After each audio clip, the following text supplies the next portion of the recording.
Artık arka tarafta bu şekilde üçlü gruplarla ön parçanın aynısını öreceğiz. Genelde zorlanan kısım arka parçayı ön parçaya uydurmak. Bunun için de etek kısmında bir sıra üçlü grup öreceğiz. Düzgün bir zemin elde etmek için. Sonra trabzan ve zincir tepelerini sayacağız. Doğru sayıyı bulduktan sonra o kadar zincir çekip burada parçamızı örmeye başlayacağız. Mantığını baştan anlatmak istedim. Arka tarafı da çok kolaylıkla yapacağız. Hepsini detaylıca anlatacağım. Şimdi ben burada ördüğüm bir sıra üçlü grubu sökeceğim. Tekrar size göstereceğim. Burada parçamızı hazırlamıştık. Etek kısmında bir sıra üçlü grup öreceğiz. Buradaki birleşim yerlerini düzeltmek için, sonrasında arka parçada doğru sayıya düzgünce ulaşabilmek için bir sıra üçlü grup öreceğiz. Yine birinci bölümde olduğu gibi 3 milim tığ kullanıyorum ve mum ışığı rengiyle devam ediyorum. Buradaki düz rengimiz 67 numara, Alize Cotton Gold 67 numara mum ışığı rengi. Yine bir zincirle bir ilmek oluşturuyorum. İkili trabzan öreceğim için tığın başına bir kere doladım ve iki ilmeği birlikte tutuyorum. Buradaki iki zincirlik köşe boşluğundan başlayacağız. 2 zincirlik köşe boşluğuna 3 tane ikili trabzan yapıyorum. Köşeye girdim. Tığın üzerinde 3 ilmek var. İkisini birlikte aldım. İlmekten kalan ipi de arada gizliyorum. Aynı yere 2 tane daha ikili trabzan yapacağım. Köşede 3 tane ikili trabzanla başlıyoruz.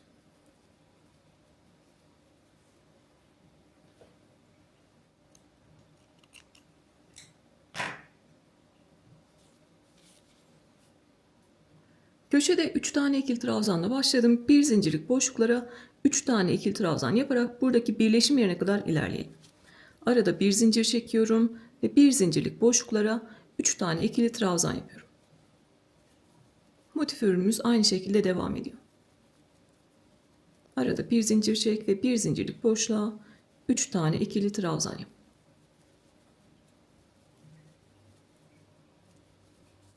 Köşede 3 tane ikili trabzanla başladım. Arada bir zincir çekerek bir zincirlik boşluklara 3 tane ikili trabzan yaptım.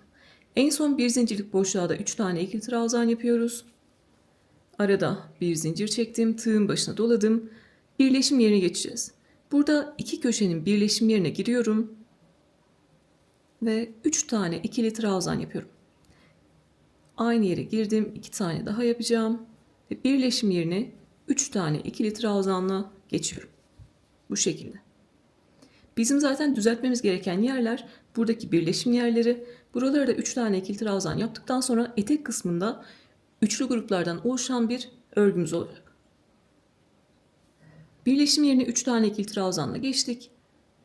Buradaki birleşim yerine kadar üçlü grupları örmeye devam edelim. Bir boşluktan diğerine geçerken de arada bir zincir çekiyoruz. Birleşim yerinden önceki son bir zincirlik boşluğa da 3 tane ikili trabzan yaptım. Arada bir zincir çekiyorum. Tığın başına doladım. İki köşenin birleşim yerine giriyorum. Ve 3 tane ikili trabzan yapıyorum.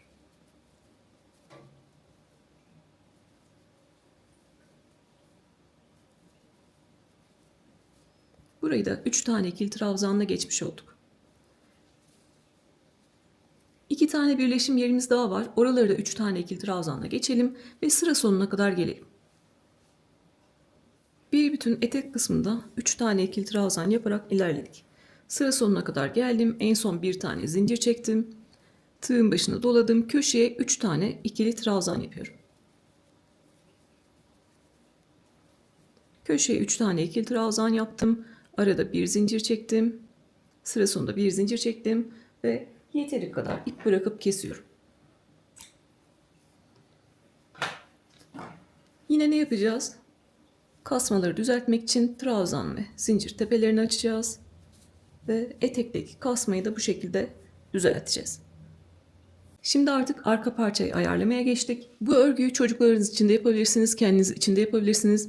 S bedende olabilirsiniz, X bedende olabilirsiniz. Bunun bir önemi yok. Aşağıda 3 tane ikili trabzan yaparak üçlü gruplarla zaten biz etek kısmını düzelttik. Burada yapacağımız işlem ben de siz de aynı şekilde sayıyorsunuz. Etek kısmında kaç tane üçlü grup var? Şimdi beraber sayalım benimkini. Siz de kendinizinkini sayın. Çocuklar için de aynı şekilde ilerliyoruz. 1, 2, 3, 4, 5, 6, 7, 8, 9, 10, 11, 12, 13, 14, 15, 16, 17, 18, 19, 20, 21, 22, 23, 24, 25, 26. 26 tane üçlü grup var.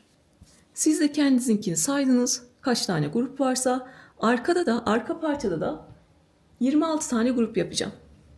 Siz de ön parçanızdaki kadar arka tarafta üçlü grup yapacaksınız. Şimdi arka parçada kaç zincirle başlayacağımızı nereden bulacağız?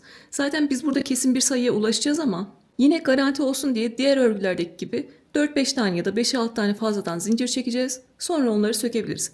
Baştaki birinci trabzanın tepesinden sayıyorsunuz. 1, 2, 3 aradaki zincirleri de sayıyoruz. 1, 2, 3, 4, 5, 6, 7, 8, 9, 10, 11, 12. Bu şekilde baştan başlayıp sıra sonuna kadar zincirlerimizi sayıyoruz.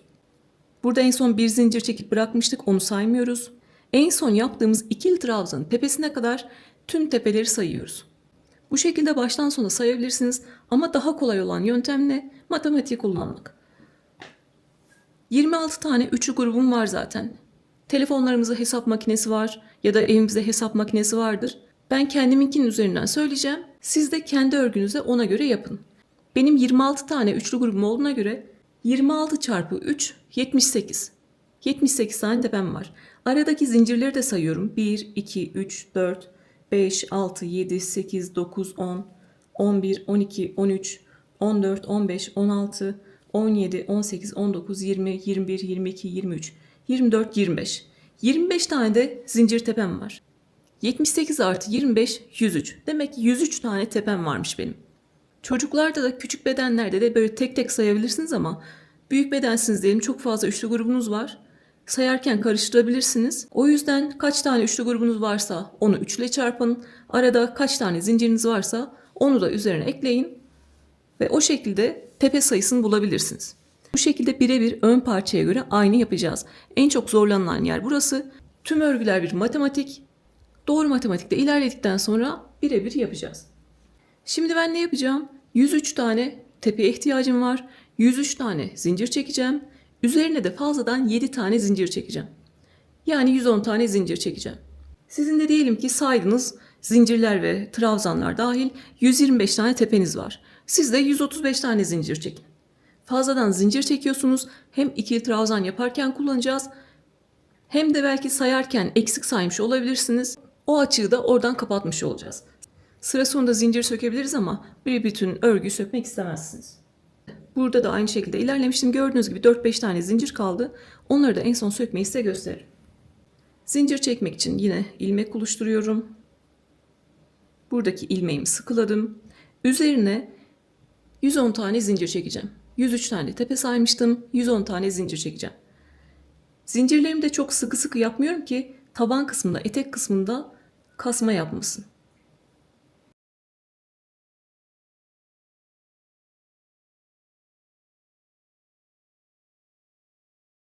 Ben şimdi 110 tane zincir çekeceğim ve sıra sonunda buluşalım. Siz de kendi zincirlerinizi çekin. Bir üst sıraya çıkalım. Toplam 110 tane zincir çektim. Siz de fazladan zincirlerinizi çektiniz.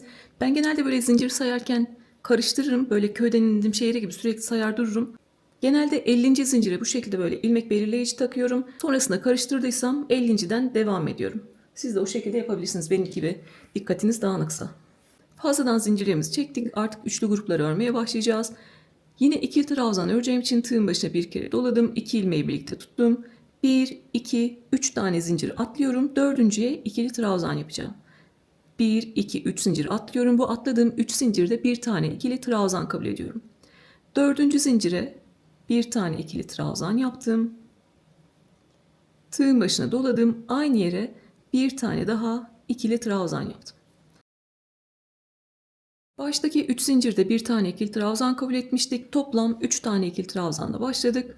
Yine örüş şeklimiz değişmeyecek. Bir zincir çekip 3 tane ikili trabzan yapacağız. Arada bir zincir çekiyorum. Tığın başına doladım. Aşağıdan 3 tane zincir atlıyorum. Dördüncüye 3 tane ikili trabzan yapacağım. 1, 2, 3 zincir atladım. Dördüncüye 3 tane ikili trabzan yapıyorum. 1, 2 ve 3. Arada bir zincir çektim. Tığın başına doladım. Aşağıdan 3 tane zincir atlayıp Dördüncüye bir tane, 3 tane ikili trabzan yapıyorum. Zincirin sonuna kadar 26 tane üçlü grup oluşturana kadar bu şekilde devam edeceğim. Siz burada zincirlerinizi çok sıkı çektiyseniz burada kasma olacaktır. Sonrasında ben onu açarım düzeltirim diye düşünmeyin. Başındayken sökün, zincirlerinizi gevşek şekilde örün ve o şekilde devam edin. Yoksa sonrasında önde ve arkada lastik ördüğümüzde arka daha büzüşük görünecek, kasma var gibi görünecek, ön daha güzel görünecek. O yüzden buradayken düzeltin lütfen. Arada bir zincir çek, tığın başına dola, aşağıdan 3 tane zincir atla, dördüncüye 3 tane ikili trabzan yap. Üçlü gruplarımızda bu şekilde örüyoruz. Çocuklarınız için de kendiniz için de aynı şekilde ilerliyorsunuz. Gördüğünüz gibi 4 tane üçlü grup yaptım. Sıra sonuna kadar devam edeceğim.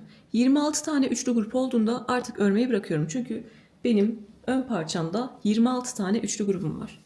Siz de kendi ön parçanızda kaç tane üçlü grubunuz varsa sıra sonuna kadar onu yapıyorsunuz. Kendi sayınıza ulaştığınızda geri kalan zincirleri örmeden bırakıyorsunuz. Onları en son sökeceğiz.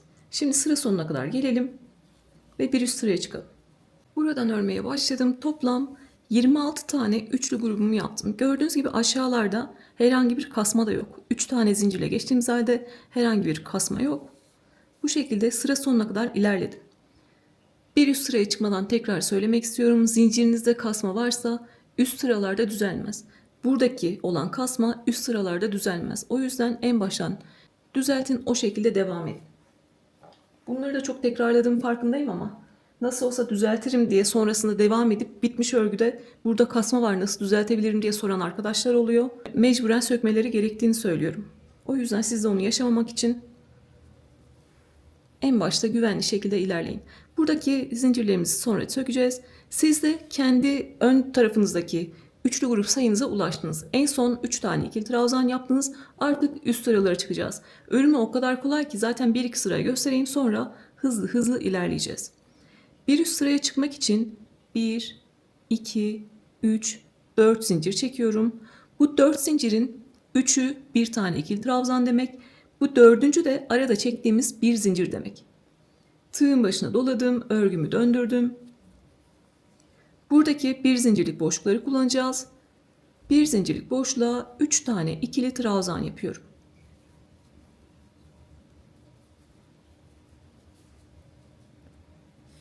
Dört tane zincir çektik ve bir zincirlik boşluğa 3 tane ikili trabzan yaptık. Buradaki 3 zincirin tepesini bir üst sırada kullanacağız ve burası bir tane ikili trabzan olarak kalmış olacak. Arada bir zincir çek ve bir zincirlik boşluğa 3 tane ikili trabzan yap. Örgünün en keyifli böyle televizyonun karşısına geçip rahatça örebileceğiniz kısmı bu. Arada bir zincir çekip bir zincirlik boşluklara 3 tane ikili trabzan yapacağız. Sıra sonuna kadar arada bir zincir çekip bir zincirlik boşluklara 3 tane ikili trabzan yapalım. Ve bu şekilde sıra sonunda buluşalım. Bir üst sıraya beraber yine çıkalım. 4 zincirle başladık ve bir zincirlik boşluklara 3 tane ikili trabzan yaparak ilerledik. Arada bir zincir çekmeyi de unutmuyoruz. Sıra sonuna kadar geldim. En son bir zincirlik boşluğa da 3 tane ikili trabzan yaptım. Şimdi sıra sonumuzu yapacağız. Arada bir zincir çekiyorum. Tığın başına doladım. En başta 3 tane zincir atlamıştık biliyorsunuz. Onda bir tane ikili trabzan kabul etmiştik. 3. zincirin içine giriyorum. Ve bir tane ikili trabzan yapıyorum. Bu şekilde. Bir sırada üçlü grubumuz olacak. Bir sırada bir tane ikili trabzanımız olacak. 3. zincirin içine bir tane ikili trabzan yaptım ve artık bir üst sıraya çıkabilirim. Onun için de 1, 2, 3 zincir çekiyorum. Örgümü döndürdüm. Tığın başına doladım ve buradaki boşluğa 2 tane ikili trabzan yapıyorum. 3 zinciri her zaman bir tane ikili trabzan olarak kabul edeceğiz. Toplam 3 tane ikili trabzanla başladık. Yapacağımız işlem ne? Arada bir zincir çek ve bir zincirlik boşluklara 3 tane ikili trabzan yap. Bir zincir çek ve bir zincirlik boşluğa 3 tane ikili trabzan yap. Sıra sonuna kadar gelelim. Yine 4 zincirle bir sıraya çıkmayı göstereceğim. Sonraki sırada buradaki gibi üçlü grupla başlamayı göstereceğim. Sonra hep kendisinin tekrarı olduğu için kendi örgümüzün ölçüsünde yukarı doğru ilerleyeceğiz. Şimdi sıra sonuna kadar gelelim. Buradan başlamıştık. Sıra sonuna kadar devam ettim. Ve en son boşluğa yine 3 tane ikili trabzan yapacağım. Arada bir zincir çektim. Boşluğa birinci ikili trabzan yaptım. İkinci ikili trabzan yaptım. Burada üçüncü ikili trabzanı en başta 4 zincir çekmiştik. Üçüncü zincirin içine yapıyorum. Kenarda düzgün bir görüntü olması için üçüncü zincirin içine giriyorum ve bir tane ikili trabzan yaparak sıra sonumu yapıyorum. Gördüğünüz gibi bu şekilde daha düzgün görünüyor. Hepsini buraya yapsaydım burada bir toparlanma olacaktı. O yüzden en son trabzanı üçüncü zincirin içine yapıyoruz. Tekrar bir üst sıraya çıkıyorum. Ne yapacağım? 4 tane zincir çekeceğim. 1, 2, 3, 4 zincir çekiyorum. Örgümü döndürdüm. Tığın başına doladım. Buradaki bir zincirlik boşluğa 3 tane ikili trabzan yaparak başlıyorum.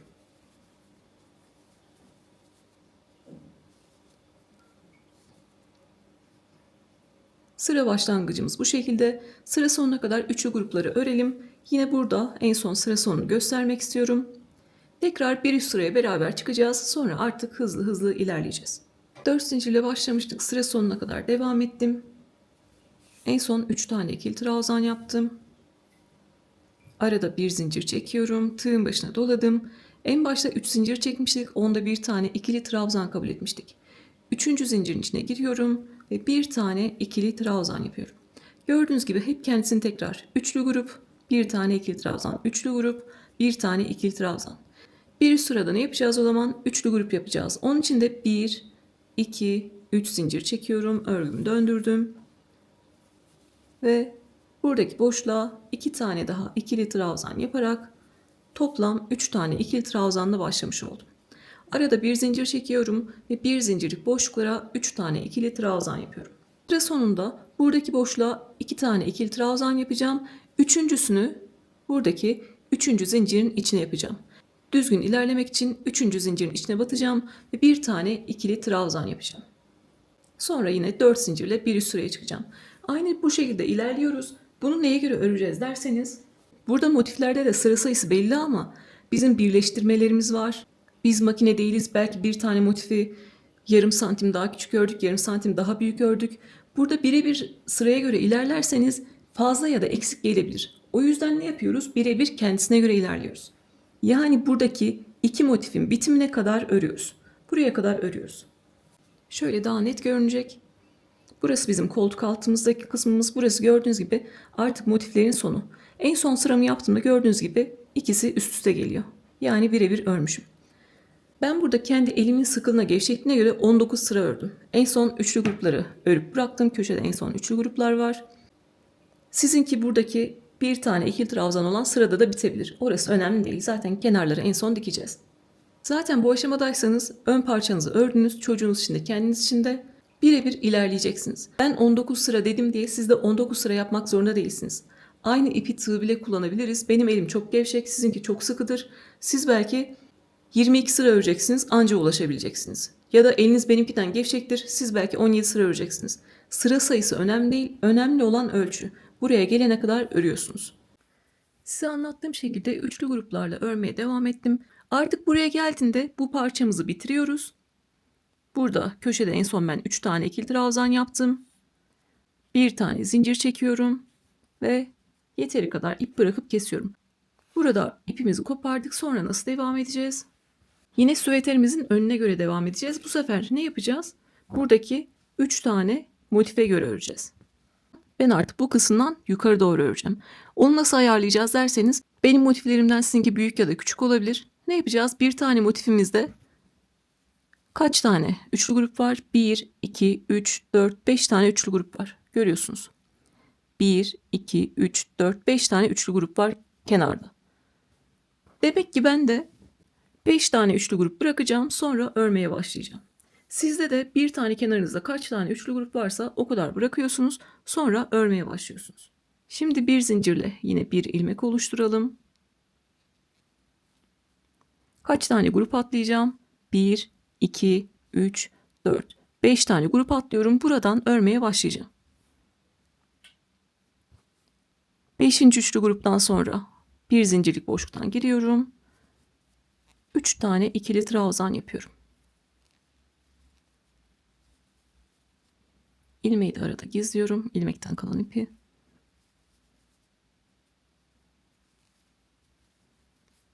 Bu şekilde başlamış oldum. Sıra sonunda da 1, 2, 3, 4, 5 tane üçlü grup bırakacağım. En son örmeyi burada bitireceğim. Sıra sonuna kadar üçlü gruplarımızı yapalım. Yine aşağıda anlattığımız gibi bir üst sıralara çıkacağız ama yeni başlayanların kafası karışmasın. Burada 5 tane üçlü grup bırakmıştım. Siz de kendi motifinizde bir kenarda kaç tane üçlü grup varsa o kadar bırakıyorsunuz. Sonra buradan 3 tane ikili trabzan yaparak başladım. Arada bir zincir çekiyorum bir boşluktan diğerine geçerken ve bir zincirlik boşluklara 3 tane ikili trabzan yapıyorum. Bitişte de ne yapacağım? 1, 2, 3, 4, 5 tane grup bıraktım. En son burada 3 tane ikili trabzan yapıyorum ve bir üst sıraya çıkabilirim. Köşede 3 tane ikili trabzan yaptım. Bir üst sıraya nasıl çıkıyoruz? 1, 2, 3, 4 zincir çekiyorum. Örgümü döndürdüm. Ve bir zincirlik boşluğa 3 tane ikili trabzan yaparak başlıyorum. Bu şekilde. Aşağıda detaylı şekilde göstermiştim. Yine aynı şekilde devam edelim. Bunu nereye kadar yapacağız? Buralardan örmeye başladık. Yukarı kadar devam edeceğiz. Yine buradaki 2 sıra motifi geçene kadar örüyoruz. Ben üst kısımda da 19 tane sıra ördüm. Sıra sonunda bir zincir çekip ipimi kopardım. Parçamızın alt kısmı bu şekilde, üst kısmı bu şekilde. Burası 5 tane motife denk geliyor. Burası 3 tane motife denk geliyor. Şimdi omuz kısımlarını yapacağız. Koltuk altına yine eksiltmelerimizi yapacağız. Ön parçalardaki gibi. Dikdörtgen kısmına nasıl devam edeceğiz? 1, 2, 3, 4 tane üçlü grubum var. Demek ki 4 tane üçlü grup öreceğim. O şekilde başlayacağım. Yine bir zincirle bir ilmek oluşturuyorum. İkili trabzan öreceğim için tığın başına bir kere doladım. 2 ilmeği birlikte tutuyorum. Burada en başta 3 tane zincirimiz var. Onda bir tane ikili trabzan kabul ediyoruz. 3. zincirin içine giriyorum. Bir tane ikili trabzan yaptım. 3 tane ikili trabzan, bir tane ikili trabzan. 3 tane ikili trabzan, bir tane ikili trabzan, 3 tane ikili trabzan. Demek ki ben bir üst sırada ne yapacağım? Bir tane ikili trabzan yapacağım. Arada bir zincir çekiyorum. Bir tane ikili trabzan yaptıktan sonra buradaki boşluğa 3 tane ikili trabzan yapıyorum. Arada bir zincir çektim ve bir sonraki boşluğa 3 tane ikili trabzan yapıyorum. Ve son kez arada bir zincir çektim ve bir sonraki boşluğa 3 tane ikili trabzan yapıyorum. Bu şekilde. Burada 3 tane ikili trabzan var. Burada ikili trabzanla başladım görüyorsunuz. Çünkü benimki ikili trabzana denk geldi. Siz 3 tane ikili trabzanla da başlayabilirdiniz. Burada dikerken yedirmelerle biz bu kısmı bu şekilde dikeceğiz. O yüzden ikili trabzanla başladım diye düşünmeyin. Ne denk geliyorsa onunla beraber başlıyoruz. Bir tane ikili trabzan yaptım ve gördüğünüz gibi sonrasında 3 tane grup ördüm. Siz 3 tane ikili trabzanla başladıysanız toplam 4 tane üçlü grup örüyorsunuz. Bir üst sıraya çıkıyorum.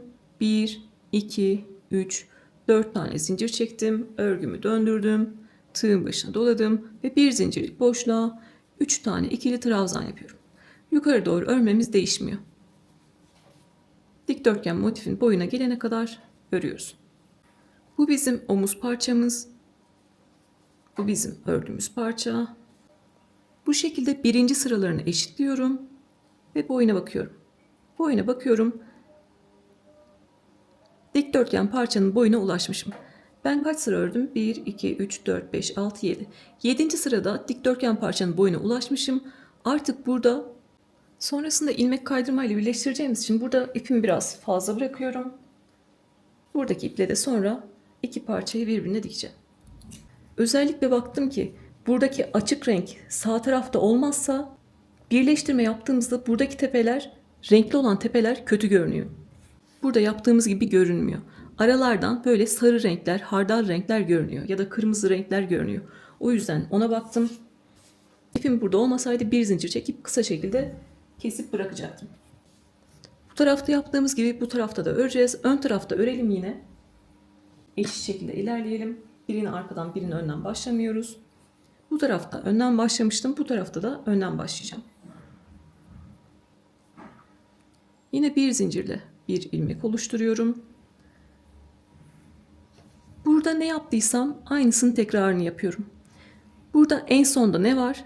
Bir tane ikili trabzan var. Demek ki burada da en son bir tane ikili trabzanla bitireceğim. Buradaki bir tane ikili trabzandan sonra 1, 2, 3 tane grup var. Tığın başına doladım.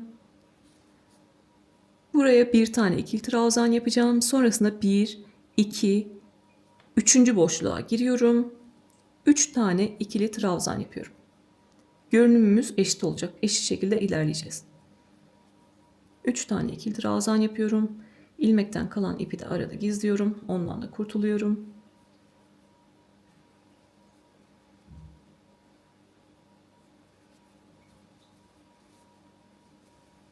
Bu şekilde 3 tane ikili trabzanla başladım. Sonra arada bir zincir çekiyorum. Bir zincirlik boşluğa 3 tane ikili trabzan yapıyorum. Örümümüz aynı, değişmiyor. Arada bir zincir çektim ve son trabzanın üzerine bir tane ikili trabzan yapıyorum. 1, 2, 3 zincir çektim, örgüyü döndürdüm ve buradaki boşluğa 2 tane ikili trabzan yaparak devam ediyorum. Toplam 3 tane ikili trabzanla yine başlamış olduk. Örümümüz aynı. 7. sıranın sonunda buluşalım. Siz de bir tarafta kaç sıra ördüyseniz diğer tarafta da o kadar sıra örün ve artık omuz parçalarını birbirine birleştirelim. Burada da diğer taraftaki gibi ördüm. Yine de ne olur ne olmaz diye böyle üzerine yerleştirmek istiyorum. Evet, boyu aynı. Burada en son bir tane ikili trabzanla bittim. Yeteri kadar ip bırakıp kesiyorum. Yine ilmek kaydırmayla birleştireceğiz. Ya da siz istiyorsanız iğneyle dikerek birleştirebilirsiniz. Ön tarafta iğneyle diktiyseniz bu tarafta da iğneyle dikseniz daha güzel görünür. Aynı görünür. Burası bizim ön yüzümüz. Ön yüzü olduğunu nereden görüyoruz? Zincir noktamız bu tarafta. Arka parçamızla ön parçamız artık birbirine eşit. Omuzları da bu şekilde birleştirelim. Ben tığla birleştireceğim. Siz dikiyorsanız dikerek birleştirin. Şu detayı da vermek istiyorum. Burada birleştirme yaparken buradaki bir zinciri yedirmiştik biliyorsunuz. Aynı yere 2 kere batmıştık ve bir zinciri yedirmiştik. Burada da benim trabzan tepelerim eşit değil. Siz iki tarafta da üçlü gruplarla bitmişsinizdir. Siz karşılıklı ilmek kaydırarak ya da dikerek birleştirebilirsiniz. Ama benimki gibi bu şekilde denk gelmediyse benim burada 13 tane tepem var. Burada 15 tane tepem var. Demek ki 2 kere yedirmem gerekiyor. Yedirdiğim halde de böyle görünüyor. Herhangi bir kötü görüntü yok. Eşit ilerlemek için orada yedireceğiz. Yedirme yapacağız. Burada ilk trabzanın iç kanadına giriyorum. Örgünün iç tarafında kalan kanada giriyorum. İpi bu şekilde tuttum. Burada da birinci trabzanın iç kanadına giriyorum. Ve ilmekten kaydırdım. Yedirme yapacağım için yine bu tarafta trabzanın iç kanadına girdim. Burada sıradaki trabzanla devam ediyorum. İkinci trabzanın iç kanadına batıyorum ve ilmekten kaydırıyorum. Sağda ilk trabzanın tepesine 2 kere battık. Yani yedirme yaptık. Üçlü gruplarımız denk gelsin diye bu şekilde ilerleyeceğiz. Özellikle yeni başlayanlar için yavaş gösteriyorum. Buradaki ilk trabzanın tepesine 2 kere battık. Yedirme yaptık. Burada 2 kere aynı yere battık. Burada sırasıyla devam ettik. Çünkü fazla olan yerimiz burası. Şimdi aradaki bir zincirimiz var. Bir zincirin iç kanadına giriyorum. Zincirin iç kanadına girdim. Bu tarafta sırayla devam ediyorum. Burada 3. trabzanın iç kanadındayım. 3. trabzanın iç kanadına girdim ve tığın üzerindeki 3 ilmeği birlikte çekiyorum. Sağda tekrar 1. zincirin iç kanadına girdim. Solda sırasıyla devam ediyorum. 1. zincirin iç kanadını aldım. Gördüğünüz gibi eşitlemiş olduk. Sağda 2 yerde 2 kere aynı yere batarak sayılarımızı eşitlemiş olduk. En son bir zincirlerin iç kanadını aldık. Görüyorsunuz artık üçlü gruplarımız var ve aradaki bir zincirlik boşluklarımız var. Eşit şekilde ilerleyeceğiz. Bunu da özellikle gösteriyorum. Başka örgülerde de kullanabilirsiniz. Bu şekilde yedirme yaparak sayılarınızı eşitleyebilirsiniz. İpimi de inşallah yeteri kadar kesmişimdir. Kısa kesmişim sanki. Sağda birinci trabzanın iç kanadı, solda birinci trabzanın iç kanadı. Sağda ikinci trabzanın iç kanadı, solda ikinci trabzanın iç kanadı. Sağda üçüncü trabzanın iç kanadı, solda üçüncü trabzanın iç kanadı. Ve zincirlerle devam ediyorum. Sıra sonuna kadar gelelim. Zaten burada göstermiştim nasıl yaptığımızı. Burada da sıra sonuna kadar gelelim. Diğerini de beraber yapacağız. Orada da yedirme işlemi yapacağız. Sıra sonuna kadar geldim ve bir zincir çektim. İpimi kısa kesmişim. Gördüğünüz gibi bu kadar kaldı. Ben burada da iç kanatları görebilmeniz için önceden böyle yapmıştım, sonra sökmüştüm ki buradaki iç kanatları görebilin diye. Buradaki gibi size anlatmıştım ama belki ipi kısa olanlar olur. Onlar nasıl başlayacağını bilemez diye içime sinmedi, orayı beraber başka bir iple başlayalım. Orayı söktüm. Anlattığım kısmı tekrar anlatacağım.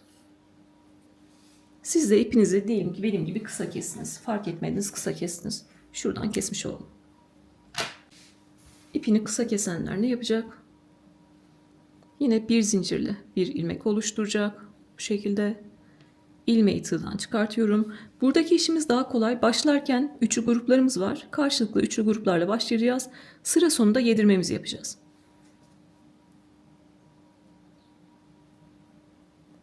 Tığdan ilmeği çıkardım. İlk trabzanın iç kanadına battım ve ilmeği oradan geçiriyorum.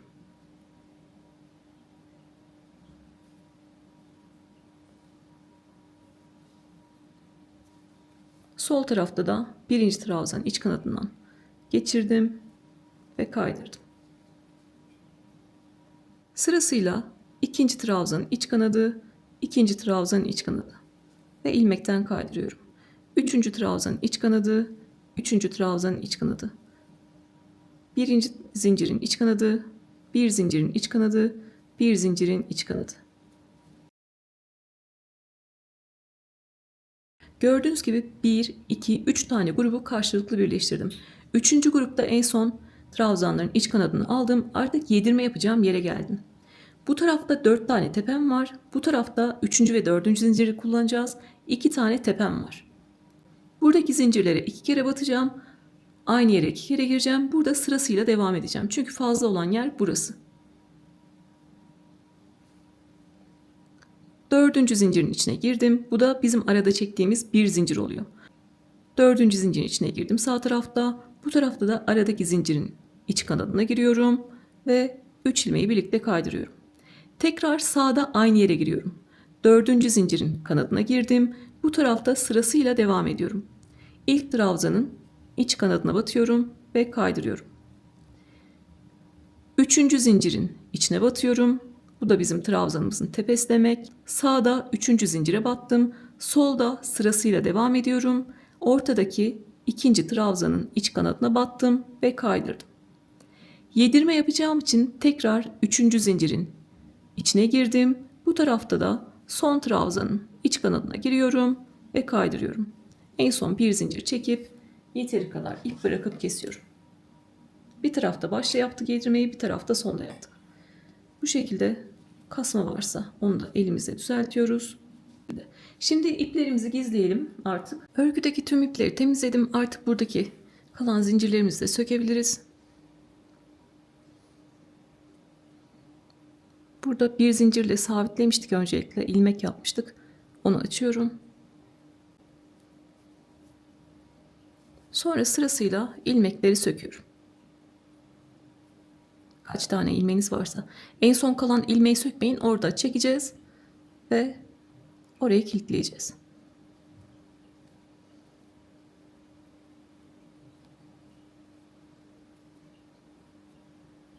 Yavaş yavaş kontrollü gidin. En son zinciri sökmeyin.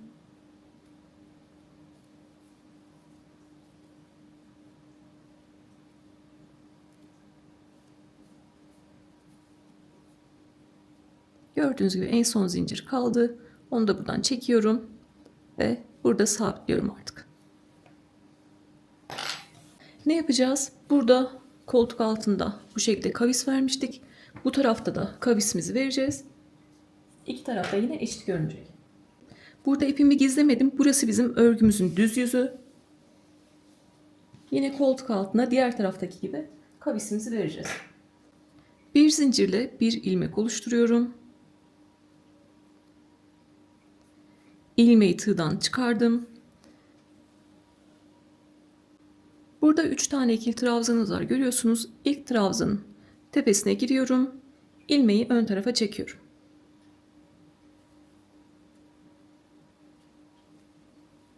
Bir zincir çektim. Tığın başına doladım. Buradaki boşluğa, üçlü gruptan sonraki boşluğa giriyorum. 3 tane ikili trabzan yapıyorum. Tığın başına doladım.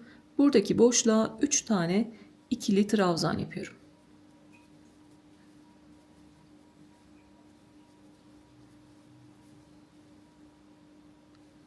Sabitleyeceğim yer buradaki ikili trabzanımız var. Görüyorsunuz. İkili trabzanın tepesine giriyorum ve sabitliyorum. 1, 2, 3, 4 zincir çektim ve örgümü döndürüyorum.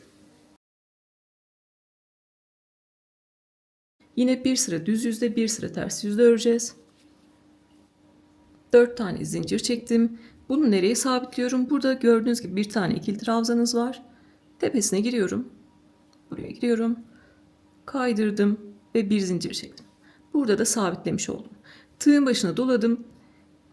Burada bir tane üçlü grup yapmıştık. İkinci sırada 2 tane üçlü grup yapacağız. Birini buradaki boşluğuna yapacağız. Birini de bu taraftaki boşluğuna yapacağız. Aynı birinci bölümde olduğu gibi. Bir zincir çektim. Tığın başına doladım. Üçlü grubun sağındaki boşluğa giriyorum. 3 tane ikili trabzan yapıyorum.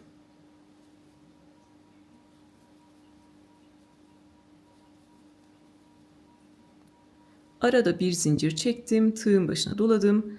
Burada soldaki boşluğuna da 3 tane ikili trabzan yapıyorum.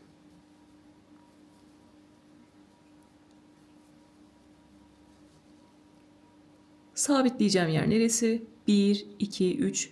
Üçüncü trabzanın tepesi. Üçüncü trabzanın tepesine girdim. Kaydırdım. 1, 2, 3, 4 zincir çektim. 4 tane zincir çektim. Örgümü döndürüyorum. Düz yüzde son sırayı örüyorum.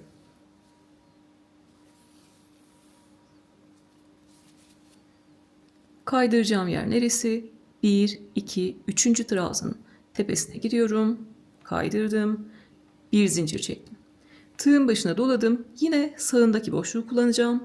Bir zincirlik boşluğu kullanacağım ve solundaki boşluğu kullanacağım. 3 tane grup yapmış olacağız. Grupları yaparken de ikili trabzanları yaparken biraz gevşek örüyoruz ki 4 zincire denk gelsin. Kasma yapmasın. Buradaki boşluğa giriyorum. Gevşek gevşek 3 tane ikili trabzan örüyorum. Bu şekilde. Arada bir zincir çektim. Tığın başına doladım. Bir zincirlik boşluğa 3 tane ikili trabzan yapıyorum.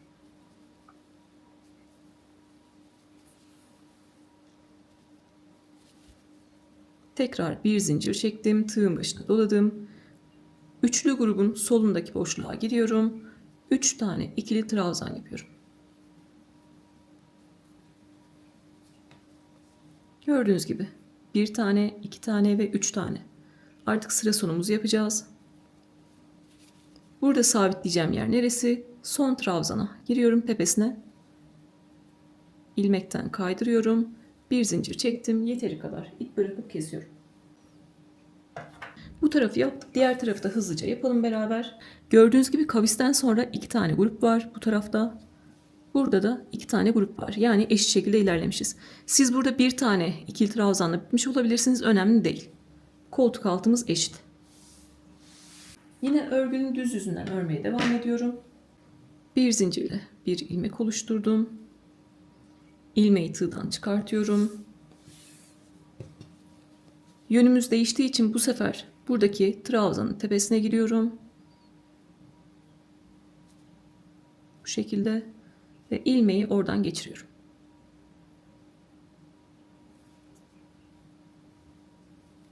Bir zincirle sabitledim. Tığın başına doladım. Buradaki boşluğa 3 tane ikili trabzan yapacağım. Gevşek gevşek yapıyorum. 1, 2 ve 3. 3 tane ikili trabzan yaptım. Kaydıracağım yer neresi? 3. zincirin tepesine giriyorum ve kaydırıyorum. Birinci sırayı bitirdik. Şimdi 4 zincir çekiyorum. Arka tarafta ikinci sırayı örüyoruz. 4 tane zincir çektim. 1, 2, 3. Üçüncü trabzanın tepesine giriyorum. İlmeğimi oradan kaydırdım ve bir zincir çektim. Tığın başına doladım. Ördüğümüz üçlü grubun sağındaki boşluğa giriyorum. 3 tane ikili trabzan yapıyorum gevşek gevşek. Elinizi sıkmayın. Arada bir zincir çektim, tığın başına doladım ve üçlü grubun solundaki boşluğu kullanıyorum. 3 tane ikili trabzan yapıyorum. 1, 2 ve 3. Sabitleyeceğim yer neresi? Buradaki ikili trabzan var.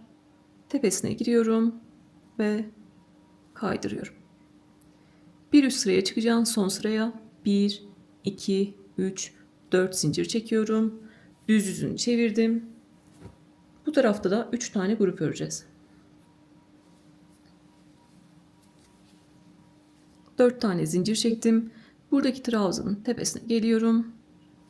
İpimi kaydırdım. Bir zincir çektim. Tığın başına doladım. Buradaki ördüğümüz üçlü grubun sağındaki boşluğa giriyorum. 3 tane ikili trabzan yapıyorum. Arada bir zincir çektim. Tığın başına doladım. Bir zincir boşluk var arada. Oraya 3 tane ikili trabzan yapıyorum. Arada bir zincir çektim. Tığın başına doladım. Buradaki üçlü grubun soluna giriyorum. Boşluğuna giriyorum. 3 tane ikili trabzan yapıyorum.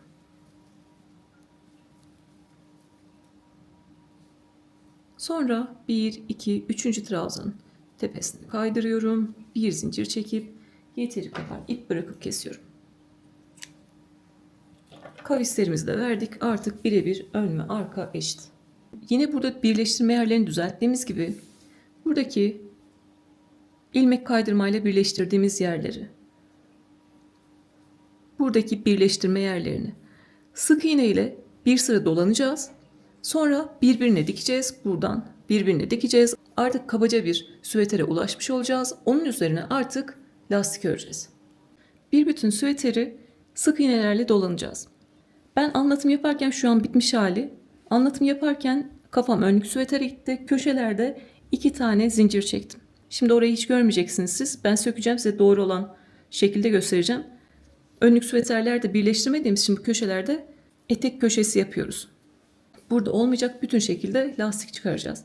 Bana özellikle son 1-2 haftadır sürekli yanlış örülüyor mesela. Ben de fark etmedim şu an, yani yarım saattir size anlatım yapıyorum. Sık iğnenin anlatımını yapıyorum. Bütün detayları, köşeleri, kavisleri hepsini tek tek gösterdim. Fark etmeden önlük süvetere gitti kafam. Köşede 2 zincir çekmişim. Arkadaşlar da yapıyor mesela. Olmuyor yani. Alt yen hırkayı 7 yen yapmış. Göndermiş. Onu öyle devam etmenin bir mantığı yok. Ya da arkası 5'li, ben bunu 7'li 8'li yapsam olur mu diyor mesela. O şekilde olmaz. Ne yapacağız? Sökeceğiz işte. Ben de yanlış yaptım. Söküyorum. Bazen sökmekten başka çaremiz yok. O yüzden videonun içerisinde de sürekli tekrarlıyorum. Sonradan sökmek zorunda kalmayın diye. Uygulamalı görüyorsunuz. Biz de örüp söküyoruz. Olmuyorsa sökeceğiz. En güzelini baştan yapacağız. Daha güzelini öreceğimi bildiğim için, daha doğrusunu söktüğüm için üzülmeye de gerek yok. Ve baştan sık iğneyi anlatmaya başlıyorum. Tığa bir tane ilmek yapıyorum. Sık iğne yapmak için tığın başına dolamıyoruz. Tığın üzerindeki 2 ilmeği birlikte alacağız. Üçlü grupların dibine ve boşluklara sık iğne yapacağız. İstediğim herhangi bir üçlü grubun dibine giriyorum. İpimi aldım. Tığın üzerinde 2 ilmek var. İkisini birlikte alarak sık iğne yaptım. Sonra boşluğa geliyorum. Boşluğa 2 tane sık iğne yapıyorum. 3 zincirlik boşluğu 2 tane sık iğne ile geçmiş oldum. Sonra üçlü grubun dibine bir tane sık iğne yapıyorum. Ve 3 zincirlik boşluğa 2 tane sık iğne yapıyorum. Sizin eliniz gevşek gelmiştir. Zincir boşluğunuz çok büyüktür. O zaman siz 3 tane ile geçebilirsiniz. Üçlü grubun dibine bir tane, buradaki 3 zincirlik boşluğa 2 tane yaparak devam ediyorum. Önemli olan düzgün bir görüntü olması. Sayı burada önemli değil. Kasma ve marullanma olmaması. Bu şekilde. Sık iğne için tığın üzerindeki 2 ilmeği birlikte çekiyorum. Şimdi köşeye kadar gelelim. Köşeyi beraber geçelim. Yukarı doğru devam edelim. Buradan başlamıştık. Sık iğne çıkararak devam ettim. Gördüğünüz gibi herhangi bir marullanma yok ve kasma da yok. Siz 2 tane yaptığınızda bu şekilde kasma oluyorsa, çok dip dibe duruyorlarsa o zaman ne yapacaksınız? Ortaya doğru çekme varsa siz de 3 tane ile geçeceksiniz. Burada üçlü grubun dibine bir tane sık iğne yapıyorum. En son trabzanım var burada. Trabzanın dibine bir tane sık iğne yaptım. Orada kasma olmaması için köşede aynı yere bir tane daha sık iğne yapıyorum. Bu şekilde. Köşeleri 2 tane sık iğne ile geçeceğiz ki burada kasma olmasın. Dikiş yaptığımızda çekme olmasın. Sonra artık yukarı doğru devam ediyoruz. Buradaki en son ikili trabzanları kullanacağız. İkili trabzanlardan sık iğne çıkaracağız. Boşluktan sık iğne çıkaracağız. İkili trabzandan sık iğne çıkaracağız. Boşluktan sık iğne çıkaracağız. Yine sayımız değişebilir. Önemli olan kasma ya da marullanma yapmamız. Son trabzanın boşluğuna girdim. Bir tane sık iğne yaptım. Tepesine girdim. Bir tane sık iğne yaptım. Buradaki bir tane ikili trabzanımız var. Görüyorsunuz boşluğuna geldim. 2 tane sık iğne ile geçtim. Trabzanın boşluğuna giriyorum. Bir tane sık iğne yaptım. Tepesine giriyorum. Bir tane sık iğne yaptım. Kavranana kadar anlatacağım. Buradaki trabzanın boşluğuna girdim. 2 sık iğne yaptım. Buradaki trabzanın boşluğuna girdim. Bir sık iğne. Tepesine girdim. Bir sık iğne. Elim buralarda düzgün gelmiş. Hem buradaki trabzana 2 tane sık iğne ile geçtim. Hem de buradaki trabzana 2 tane sık iğne ile geçtim. Yanlış ördüğüm yerde de göstermiştim. Bazen elim sıkı gelmiş. Buradaki boşluklar küçük olmuş. Oralarda bir tane sık iğne ile geçebilirsiniz. Ya da eliniz gevşektir. Büyük olmuştur. 3 tane ile geçebilirsiniz. Önemli olan böyle düzgün bir görüntü olması. Sıralı bir görüntü olması. Boşluğa 2 sık iğne. Trabzanın bir kendisine, boşluğuna bir sık iğne, bir tepesine sık iğne yapıyoruz. Gördüğünüz gibi. Zaten üçlü grup bir tane ikili trabzan, üçlü grup bir tane ikili trabzan var. Bu şekilde köşeye kadar gelelim. Burada yine kavisimizi verelim. Yukarı doğru devam edelim. Aşağıdan yukarı doğru devam ettim. En son burada 3 zincirle oluşturduğumuz bir tane ikili trabzan var. Görüyorsunuz. Boşluğa girdim. Bir tane sık iğne yaptım. Üçüncü zincirin içine giriyorum. Burada kavis oluşturacağız. Aynı yere 2 tane sık iğne yapacağım. Birinci sık iğneyi yaptım. Aynı yere girdim. İkinci sık iğneyi yaptım. Yani üçüncü zincirin içine 2 tane sık iğne yapmış oldum.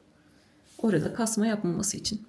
Sonra sırasıyla trabzanların üzerine bir sık iğne, bir zincirlik boşluğa bir sık iğne yapıyoruz. Buralar zaten düzgün zemin. Sırasıyla ikili trabzanların üzerine bir tane sık iğne yapıyorum. Gördüğünüz gibi hem görünümü düzeltiyoruz hem sonra burada birleştirirken sık iğne tepelerimiz eşit olduğu için, eşit görünümde olduğu için karşılıklı dikerken ya da tığla birleştirirken zorluk yaşamayacağız. Burada koltuk altında üçlü gruplarla kavis oluşturmuştuk biliyorsunuz. Buralarda da trabzan tepesine sabitlemiştik. Sabitlediğim tepeye giriyorum. Yani ilk trabzan tepesine giriyorum. Bir tane sık iğne yapıyorum. Sonra sırasıyla ikili trabzanların tepesine sık iğne yapıyorum. Bir zincirlik boşluğa bir tane sık iğne, aşağıdaki ikili trabzanların tepesine bir sık iğne yapıyorum. Kaydırdığım yere batarak da burada düzgün güzel bir kavis vermiş oluyorum. Boşluğa bir sık iğne, trabzanların üzerine bir tane sık iğne yapıyorum. Yine en son trabzanın üzerine de bir tane sık iğne yaptım. Burada da kaydırdığım yer var. Kaydırdığım yere batıyorum. Bir sık iğne yapıyorum. Şimdi yukarı doğru devam ediyoruz. Aynı burada yaptığımız işlemi yapacağız. Boşluktan 2 sık iğne, trabzandan 2 sık iğne. Boşluktan 2 sık iğne, trabzandan 2 sık iğne. Ya da siz kaç tane çıkarmanız gerekiyorsa, kasma yapmayacaksa ya da marullanma yapmayacaksa o şekilde devam ediyoruz. Yukarı kadar devam edelim. Buradaki motifin olduğu yere kadar devam edelim. Buradaki birleşim yerini beraber geçelim. Aynı olan yerleri, tekrar olan yerleri hızlandıracağız. Sıkılmamak için, hem de video gereksiz uzun olmasın diye, hem de böyle detay yerlerin hepsini tek tek göstereceğim. Sıra sonuna kadar hiçbirini atlamayacağım. Şimdi yukarı doğru devam ediyorum. Yukarı doğru devam ettim. Yine söktüğüm yerdeki boşluğa gelmiş oldum. Buralarda 2 tane sık iğne çıkartırken burada küçük yapmışım. Burada 1 tane sık iğne çıkardım ve devam ettim. En son boşluğa 2 tane sık iğne yaptım. Buradaki birleşim yerlerini nasıl geçiyoruz? Dikerek de birleştirebilirsiniz. Bu şekilde birleştirmiş olabilirsiniz. Görüyorsunuz tepeler de yine V harfine benziyor. En son V harfinin ortasına batıyorum. Oraya da 1 tane sık iğne yapıyorum. Böylece bütün bir görüntü olmuş oluyor. Birleşim yerine giriyorum. 1 tane sık iğne yaptım. Sonra yine trabzanlardan sık iğne çıkartıyorum.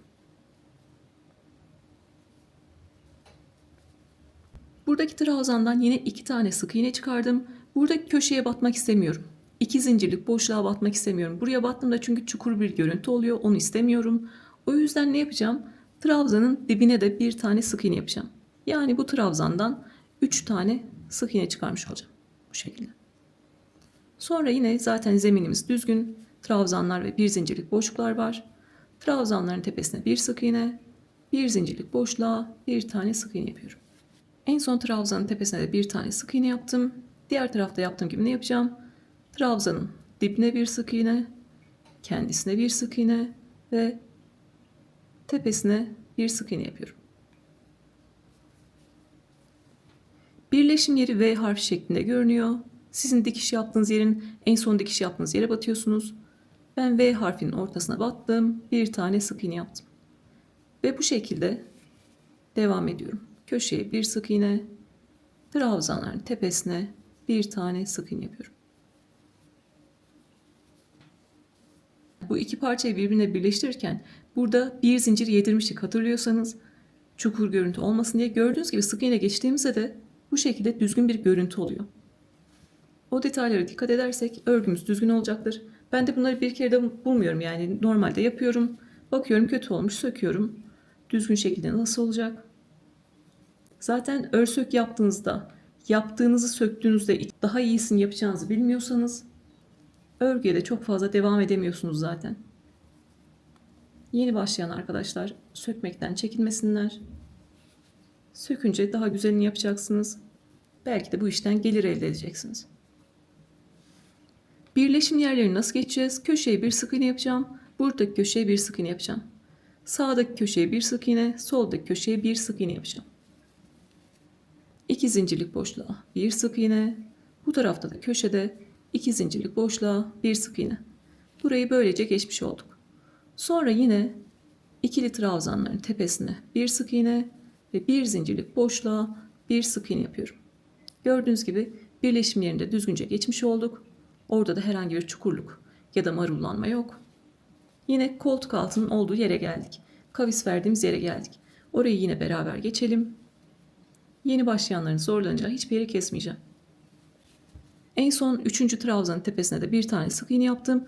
Gördüğünüz gibi burada yine kaydırma yerimiz var. Sabitlediğimiz yer var. Sabitlediğim yere batıyorum. Bir tane sık iğne yapıyorum. Sonra yine 3 tane grubum var. 3 tane ikili trabzanım var. Her birinin tepesine bir tane sık iğne, bir zincirlik boşluğa bir tane sık iğne yapıyorum. Bu şekilde ilerliyorum. Yine sabitlediğim yere kadar.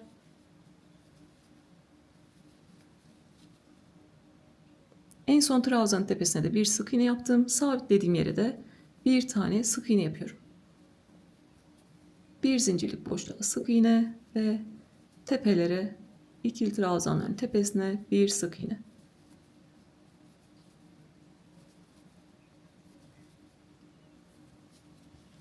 Burayı da tekrar göstermek istiyorum. Gördüğünüz gibi düzgün bir görüntü var.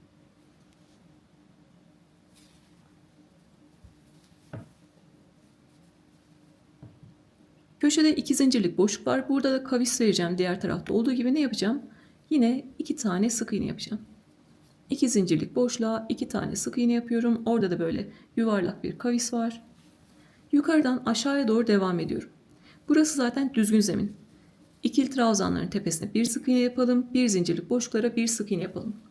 Birleşim yerinde sağdaki köşeye bir sık iğne, soldaki köşeye bir sık iğne yapalım ve sıra sonuna kadar devam edelim. Köşede 2 tane sık iğne yaparak kavisimizi verdik. Yukarıdan aşağıya doğru devam ettik.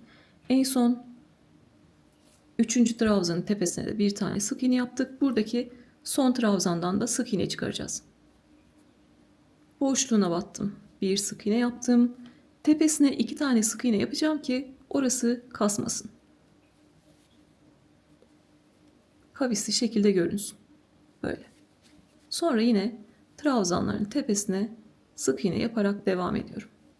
Ve bir zincirlik boşluklara sık iğne yapıyorum. Gördüğünüz gibi.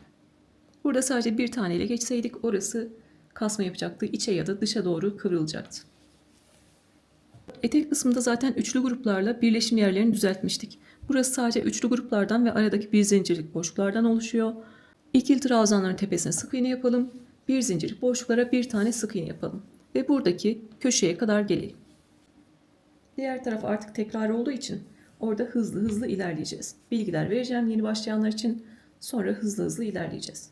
Daha çünkü parçaları birbirine ekleyeceğiz. Lastiğimizi geçeceğiz. Buradan itibaren devam ettim. Sırasıyla sık iğneleri çıkardım ve son trabzanın üzerine kadar geldim. Burada son trabzanın üzerine ne yapıyorum? Aynı yere 2 tane sık iğne yapıyorum. 1, 2 tane sık iğne yapıyorum. Sonra yukarı doğru devam ediyorum. Trabzandan sık iğne çıkardım. Köşeye burada bir tane sık iğne yapıyorum. Ve yine trabzanların üzerine sık iğne yapmaya devam ediyorum. Görüntüsünü göstereyim şöyle. Gördüğünüz gibi yine herhangi bir kasma ya da marullanma yok. Düzgün şekilde görünüyor. Burada ne yapacağız?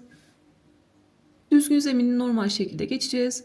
Birleşim yerinde köşelere birer tane sık iğne yapıp yukarı doğru devam ediyoruz. Köşede 2 tane sık iğne yapıyorum kavis vermek için. Ve koltuk altında buraya kadar geliyorum. Diğer tarafta anlattım ama burada da yine yeni başlayanlar için anlatacağım. Oraya kadar örerek gelelim. Köşede 2 tane sık iğne yaptım. Bu şekilde devam ettim yine. Trabzanların ve zincirlerin üzerinden sık iğne çıkardım. Koltuk altına kavis verdiğimiz yerdeyiz. Kaydırdığım yere, sabitlemek için kaydırdığım yere giriyorum. Bir tane sık iğne yapıyorum. Ve yukarı doğru ikili trabzanların tepesine bir sık iğne yapıyorum. Boşluğa bir sık iğne. Trabzanların tepesine bir sık iğne.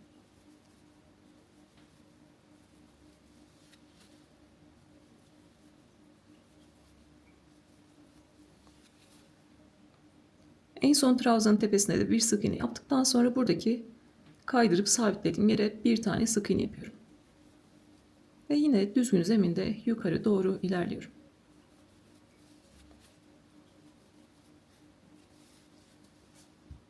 Gördüğünüz gibi burayı da bu şekilde geçmiş olduk. Burada yine devam edelim. Birleşim yerlerinde köşelere bir tane sık iğne yapalım. Yukarı kadar gelelim. Burada diktiysek de tığla da birleştirdiysek birleştirdiğimiz yerin ortasına batıyoruz. Buradan da bir sık iğne çıkartıyoruz. Sonra yukarıdan aşağıya kadar yine devam ediyoruz. Aynı bu tarafta yaptığımız gibi. Birebir aynı devam ediyoruz. Renkli omuz motifini geçtik. Birleşim yerinden bir tane sık iğne çıkardık. Sonra yine neyimiz var? Bir tane ikili trabzan, üçlü grup. Bir tane ikili trabzan, üçlü grup. Yine son trabzanlardan sık iğne çıkarmaya devam ediyoruz. 2 tane çıkartırsınız ya da 3 tane çıkartırsınız. Sayı değişebilir. Önemli olan görüntü. Koltuk altında kavis verdiğimiz yere kadar geliyoruz. Sabitlediğimiz yere bir sık iğne yapıyoruz. Sonra tepelerden devam ediyoruz. Sıra sonuna kadar geldik. Yine kaydırdığım yere bir tane sık iğne yaptım ve devam ettim. Trabzan tepelerine bir sık iğne yaptım. Bir zincirlik boşluğa bir sık iğne yaptım. Üçüncü trabzanın son trabzanın tepesine ne yapıyoruz? 2 tane sık iğne yapıyoruz ki kavis verebilelim. 2 tane sık iğne yaptıktan sonra yine yukarıdan aşağıya doğru sık iğne çıkarmaya devam ediyoruz. Buralar zaten bildiğimiz yerler. Buraya kadar gelelim. Köşede yine beraber kavisimizi verelim. Sonra zaten sıra sonuna kadar geleceğiz ve iki parçayı birbirine birleştireceğiz. Burada köşeyi beraber yapalım.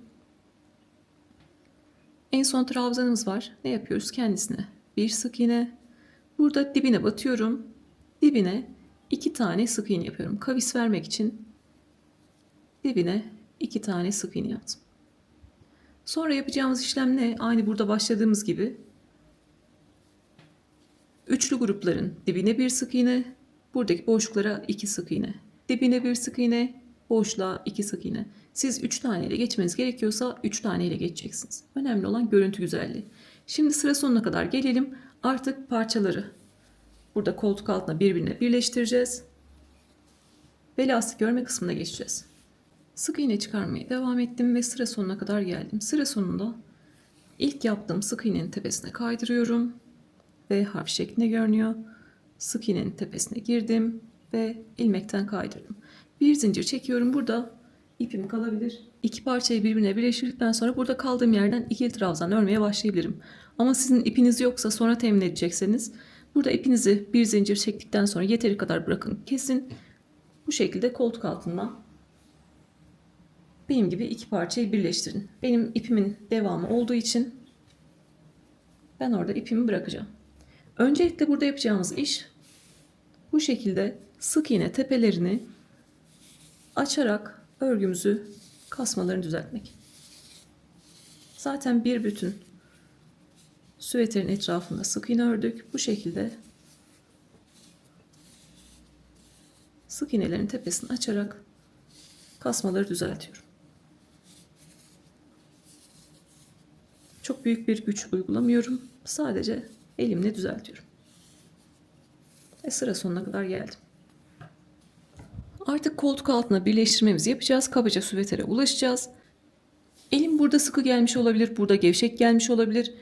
Sık iğne sayılarını değişebilir. Ne yapacağız? Omuzla yaptığımız gibi yedirerek en son trabzanları birbirine denk getireceğiz. Buradaki birleştirmeyi dikerek yapacağım. Onu da yine beraber yapalım. Omuzda ilmek kaydırmıştık. Burada o görüntü, buradaki görüntü kabartılı şekilde duracak. Onu istemiyorum. O yüzden iğneyle dikeceğim. Gördüğünüz gibi sadece görüntü farkı var. Önemli olan birleştirmek. Dikiş ipim de aynı renk. O yüzden dikiş çok fark edilmeyecek. Burada da dikmek istiyorum. Burada yine dikerken iç kanatları, dış kanatları ya da tüm tepeyi alabilirsiniz. Dış kanatları alarak dikerseniz ve tepeleri alarak dikerseniz daha bütün şeklinde görecektir. İç kanatları alırsanız böyle ayrık şekilde görünecek. Ben onu istemediğim için dış kanatları da alabilirim, tepeleri de alabilirim. Öncelikle şöyle tepeleri alıp bakacağım. Köşelerde 2 tane sık iğne yapmıştık. Bir sık iğne bu kenara ait, bir sık iğne bu kenara ait. Bu kenarın sık iğnesini bırakıyorum. Diğer kenarın sık iğnesinden girdim. Yani birinci sık iğneyi bıraktım, ikinci sık iğnenin tepesinden girdim. Burada da birinci sık iğneyi bıraktım, ikinci sık iğnenin tepesinden girdim. Eşit şekilde ilerleyebilmek için ikincilerin tepesinden girerek başladım. Burada ipimi bağlıyorum. Ve karşılıklı dikiyorum.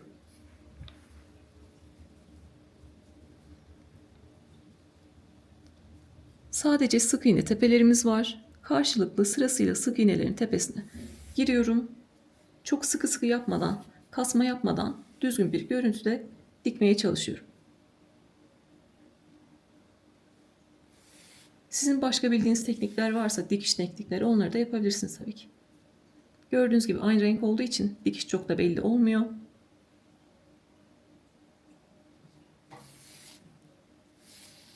Yukarı doğru sık iğnelerin karşılıklı tepelerini alarak dikerek ilerliyorum.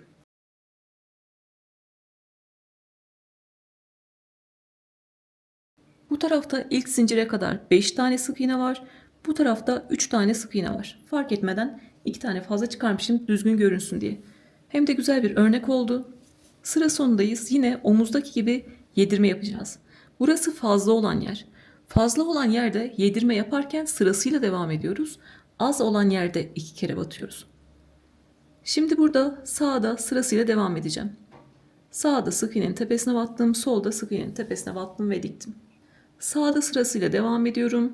Sık iğnenin tepesine battım. Yedirme yapacağım için solda yine aynı yere batıyorum. Sonra bir sonraki sık iğnenin tepesine battım. Bir sonraki sık iğnenin tepesine battım. Sağda bir sonraki sık iğnenin tepesine battım. Solda aynı yere batıyorum. Bu şekilde köşede 2 zincir vardı. Köşede 2 zincir vardı. Burada da 1 2, burada da 1 2. Gördüğünüz gibi yedirmelerle artık aynı noktaya gelmiş oldum. En son zincirleri de birinci zincirleri de karşılıklı dikmiş oluyorum. Gördüğünüz gibi. Burada aradaki boş görüntüsü olsun istemiyorum. O yüzden ikinci zincirleri de batacağım. Karşılıklı onları da birleştirelim. İpimi kesmeden bu şekilde dikiş yerlerimi de açıyorum. Zaten gevşek yaptım ama yine de dikiş yerlerimi de düzeltiyorum. Aynı renkle diktiğim için dikiş yerlerim de bu şekilde görünüyor. Buraları da dikerek birleştirseydim aynı şekilde görünecekti.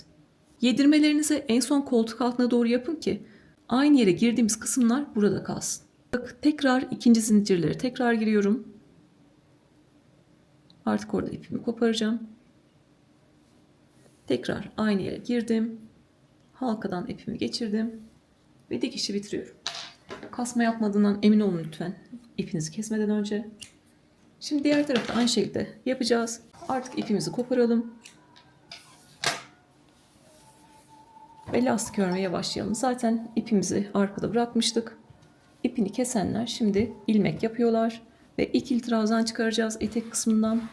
Önce etekten lastik öreceğiz. Lastik örmeyi öğreneceğiz. Sonra koltuk altına devam edeceğiz. İpim burada kalmıştı. İpini kesenler ilmek yapıyorlar. Tığın başına bir kere doluyorlar. İstedikleri bir tane sık iğnenin tepesinden ikili trabzan çıkarmaya başlıyorlar. Burada zaten zemini sık iğnelerle düzelttik. Üzerine bir sıra ikili trabzan öreceğiz. Onun üzerine de artık istediğimiz sıra sayısı kadar lastik öreceğiz. Burada bir zincir çekmiştim. İpim sökülmesin diye onu çıkardım. İkili trabzan örmeye başlıyoruz. Onun için de 1, 2, 3 zincir çekiyorum. Bu 3 zincirde lastik bitene kadar, ikili trabzan bitene kadar bir tane ikili trabzan kabul edeceğiz. Tığın başına doladım. Sırasıyla sık iğnelerin tepesine giriyorum. Bir tane ikili trabzan yapıyorum.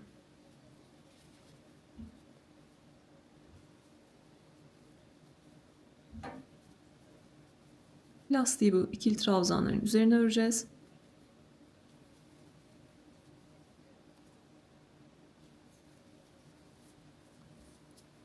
Bu şekilde ikili trabzanlarımızı yapıyoruz. Zaten burada sık iğneler var. Burada dikiş yaptığımız yer var. Düzgün olmayan yer burası. Burayı beraber geçelim. İkili trabzan örerek devam ettim. Buradaki dikiş yaptığım yere kadar geldim. Yine aynı yere batıyorum. Bu tarafta da sık iğnenin tepesine bir tane sık iğne yaptım. Ortada dikiş yaptığım yer var. Tam dikiş yaptığım yerin ortasına batıyorum.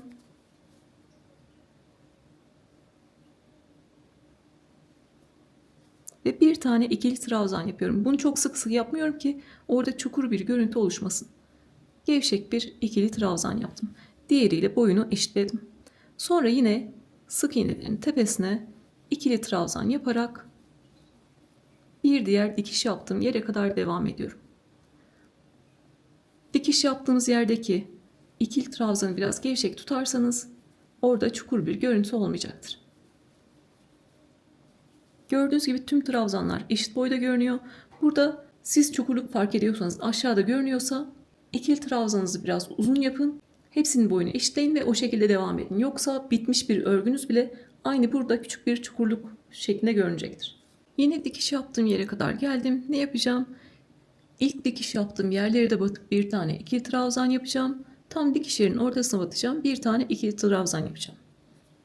Tığın başına doladım. Buradaki sık iğnenin tepesine giriyorum. Bir ikili trabzan yaptım. Tığın başına doladım. Buradaki dikiş yerinin ortasına batıyorum. Ve gevşek şekilde bir tane ikili trabzan yapıyorum. Buradaki ilmeği uzatabilirsiniz. Bir tane ikili trabzan yaptım. Yine aynı diktiğim yerdeki sık iğnenin tepesine giriyorum. Bir tane ikili trabzan yaptım. Sonrası zaten sık iğnelerin üzerine ikili trabzan yapma. Sıra sonuna kadar gelelim, artık lastiğimizi örmeye başlayalım. Üçüncü zincirin içine kaydırarak ikili trabzan sırasını bitiriyorum. Lastiği de ikili trabzanlarla öreceğiz. Lastik sırasına çıkmak için de 3 zincir çekiyorum. Bunda bir tane ikili trabzan kabul ediyorum. 1, 2, 3. 3 zincir çektim. Lastik kısmını da ikili trabzanlarla öreceğiz. Fark eden şey, bir önden alıp öreceğiz, bir arkadan alıp öreceğiz. Lastik görüntüsü için bir önden alacağız, trabzan tığın önde kalacak. Bir arkadan alacağız, trabzan tığın arkasında kalacak. Bunu istediğim sıra sayısı kadar yapabiliriz.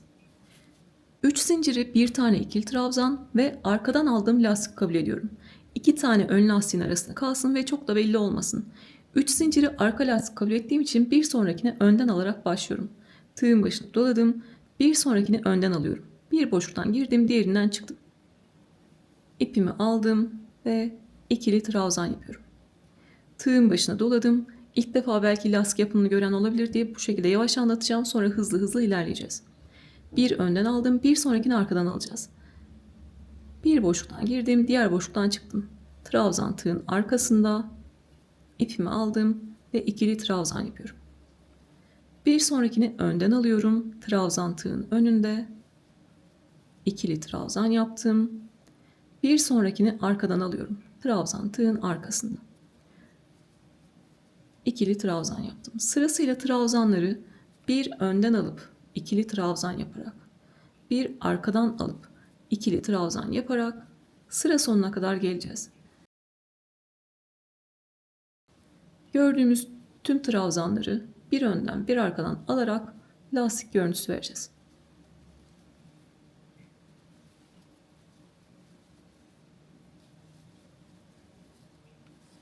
Bu şekilde. Birkaç tane daha göstereceğim. Birkaç tane daha göstereceğim. Bir boşluktan girip diğerinden çıkıyoruz. Arka lastik olarak ördüm. Bir boşluktan girdim, diğerinden çıktım. Ön lastik olarak ördüm. Sıra sonuna kadar bu şekilde devam edeceğiz. Zemini düzeltmiştik. Sadece ikili trabzanlarımız var. Bu şekilde sıra sonuna kadar gelelim. Bir süreye çıkacağız ve hep aynı işlemi yapacağız. Önde olanı önden alıp öreceğiz. Arkada olanı arkadan alıp öreceğiz. Trabzanları sırasıyla bir önden bir arkadan alarak bu şekilde lastiğimizi ördük ve sıra sonuna kadar geldik. 3 zinciri arka lastik kabul etmiştik. 2 tane ön lastiğin arasında kalması gerekiyor. Yani en son ördüğümüz trabzanın ön lastik olarak kalması gerekiyor. Benim burada gördüğünüz gibi arka lastik olarak denk geldi. 2 tane arka lastik yan yana denk gelemez.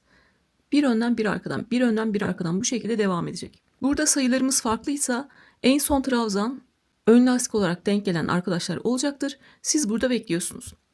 Arka lastik denk gelmesinin sebebi bizim yanlış ördüğümüz için değil, trabzan sayılarının tek ya da çift olmasıyla alakalı. Yanlış ördüm diye düşünmeyin. Diğer örgülerde de gösteriyorum bunun telafisini nasıl yapıyoruz. Benimki ön lastik denk gelseydi de yine sökerek gösterecektim onu. Diğer örgülerde yaptığımız gibi. 10 kadar lastiği söküyoruz. En son ön lastikteyken bıraktım. Tığın başına doladım. Sonraki 2 trabzanı arka lastik olarak örüyoruz. Sadece bir kereliğine 2 tane trabzanı arkadan alıp öreceğim. Tığın başına doladım. Örerken de birinin ipinden biraz, birinin ipinden biraz alıyorum ve arka lastik olarak örüyorum. Birinin ipinden biraz, birininkinden biraz alarak 2 tane trabzanı birbirine yaklaştırdık. Tek bir trabzan gibi görünüyor. Sonrasında önden arkadan alarak örmeye devam ediyoruz. Bu şekilde son trabzan ön lastik denk gelmiyorsa 10 kadar trabzanı söküyoruz. Ön lastikte bırakıyoruz. Tığın başına doladım. Sonraki 2 trabzanı arkadan alıp öreceğim. Trabzanları da birbirine yaklaştırmak istiyorum. İlk trabzanın ipinden biraz, ikinci trabzanın ipinden biraz alıyorum ve ikili trabzan olarak örüyorum. Arka lastik olarak örüyorum. Sonra önden arkadan Sırasıyla devam ediyorum. Şimdi son trabzanın ön lastik olduğunu göreceksiniz. Bunu tüm örgülerde yapıyoruz. Son bir tane trabzan kaldı. Onu da ön lastik olarak örüyorum. Bu şekilde. Artık işimiz daha kolay. Her sıra başında ve sonunda aynı şeyi yapacağız. Sıra başında ne yapıyoruz? Üçüncü zincirin içine kaydırdım ve bir üst sıraya çıkıyorum. 1, 2, 3 zincir çektim. Tığın başına doladım. Önde olan trabzanı önden alıp örüyorum. Arkada olan trabzanı arkadan alıp örüyorum. Önde olan trabzan örgünün önünde görünüyor. Arkada olan trabzan çukurda görünüyor. Önde olanı önden aldım, ördüm. Arkada olanı arkadan aldım, ördüm. Bu şekilde artık kaç sıra istiyorsak, lastiğin kalınlığını ne kadar istiyorsak o kadar bir önden bir arkadan alarak örüyoruz.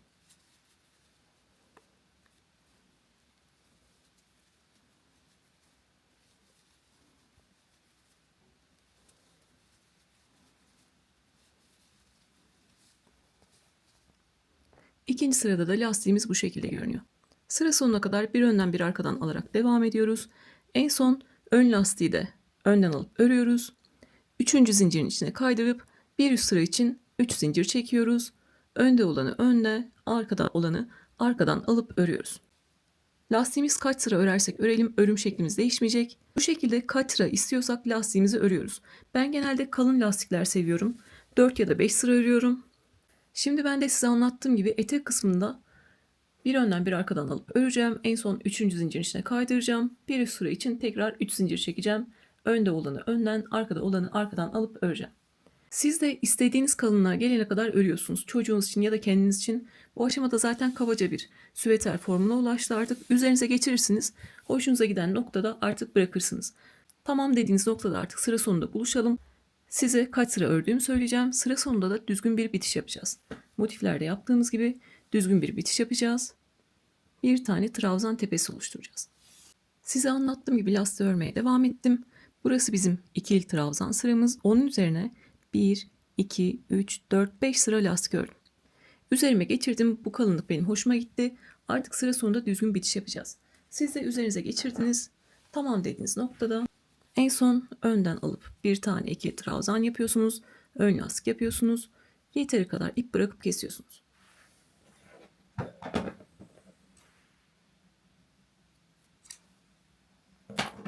Motifte gösterdiğim gibi düzgün bir bitiş yapacağız. Düzgün bitişten kastım gördüğünüz gibi trabzan tepeleri V harfine benziyor. 2 tane kanadı var. Biri örgünün güzel yüzünde, düz yüzünde, biri arka yüzünde, iç yüzünde. Biz bu tepeleri ve kanatları kullanarak bir tane daha V harfine benzeyen tepe oluşturacağız ve tüm görünümü eşitlemiş olacağız. Baştaki 3 zincire dokunmuyorum. İlk yaptığım bu önden aldığım trabzanın tepesine giriyorum. Tüm V harfini aldım. Daha küçük bir tığ kullanıyorum.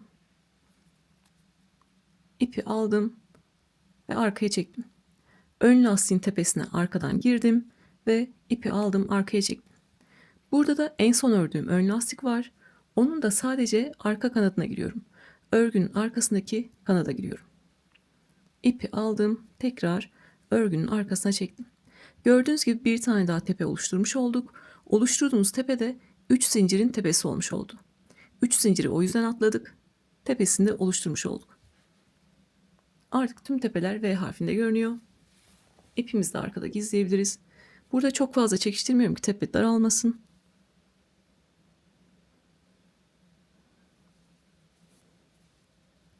Diğer ipleri gizlerken yaptığım gibi burada bir ilmek oluşturuyorum. Bir zincirle buraya sabitliyorum ki sonradan giydiğimde, yıkadığımda sökülmesin. Artık ipi örgünün arkasına lastiğin içinden geçirerek gizliyorum.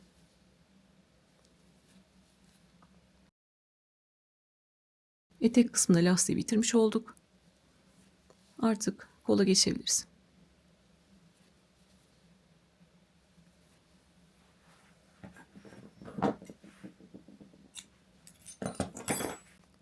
Lastiğimiz de bu şekilde görünüyor. Gayet güzel oldu. Çünkü ikili trabzanları zaten düzgün çıkarmıştık. Düzgün bir zeminimiz vardı. Lastiğimiz de ona göre düzgün oldu. Şimdi artık kola geçebiliriz. Kolda ben bir tane kol yaptım. Diğerini aynı şekilde yapacağız. Bir kolda ne yapıyorsak diğerinde aynısını yapacağız. Burayı diğer örgülerde yaptığım gibi bir tane kolu yaptım. Şimdi size marullanma nasıl olur? Kasma nasıl olur? Tekrar orada göstereceğim. Burada yine bilgiler vererek ilerleyeceğim. Bu kolu düzgün şekilde öreceğiz. Diğer tarafı da aynı şekilde yapacağız. Hata yapmayalım ki bütün bir kolu sökmek zorunda kalmayalım. Kolda da 4 sıra lastik ördüm. 4 sıra bana yeterli geldi. 5. sırayı yapmak istemedim. Siz de yine zevkinize göre ilerleyeceksiniz. Burada yaptığım işlem etekte yaptığım işlemden farklı değil. Sık iğnelerin tepelerine ikili trabzan yaptım. Dikiş yerlerine ikili trabzan yaptım ve geçtim. Herhangi bir farklılık yok. Ve gördüğünüz gibi herhangi bir marullanma ya da kasma da yok. Marullanma olduğunda bu şekilde lastikler üst üste biner. Sanki arka lastik yokmuş da ön lastikler üst üste binmiş gibi durur genelde. Düzgün ördüğümüzü nereden anlayacağız? Burası düzgün zemin. Ön lastik, arka lastik, ön lastik, arka lastik, ön lastik, arka lastik. Gördüğünüz gibi bu şekilde arka lastiğe de çukura da girebiliyorum. Ön lastik, arka lastik, ön, arka, ön, arka, ön, arka yapamıyorum artık. Yapamadığım noktada demek ki orada fazla sık iğne yapmışım. Sık iğneyi çıkartırken üzerine de ikili trabzan yaptığımda artık orada marullanma olmuş. Dediğim gibi etekten hiçbir farkı yok. Sık iğnelerin tepesine ikili trabzan yaptım. Birleşim yerine ikili trabzan yaptım. Şimdi bu tarafta ilerleyelim. Bir bütün örgüyü söküp buradaki sık iğne noktasını sökemeyeceğimiz için burada nasıl telafi edebilirsiniz onu size anlatacağım. Burada örmeye koltuk altına yakın sırtta bir yerde başladım. 3 zincir noktası bu şekilde örgünün arkasına kalmış oldu. Zaten 2 tane ön lastiğin arasında çok belli olmuyor ama yine de arkada kalsa daha iyi. Burada da arkada başlayacağım. İkili trabzan için bir zincirle bir ilmek oluşturuyorum. Tığın başına doladım. Ve buradan koltuk altına yakın sırttan bir yerden başlıyorum. Zaten hepsinin tepesi sık iğne. Bir tane sık iğnenin tepesine girdim ve ikili trabzan yapıyorum.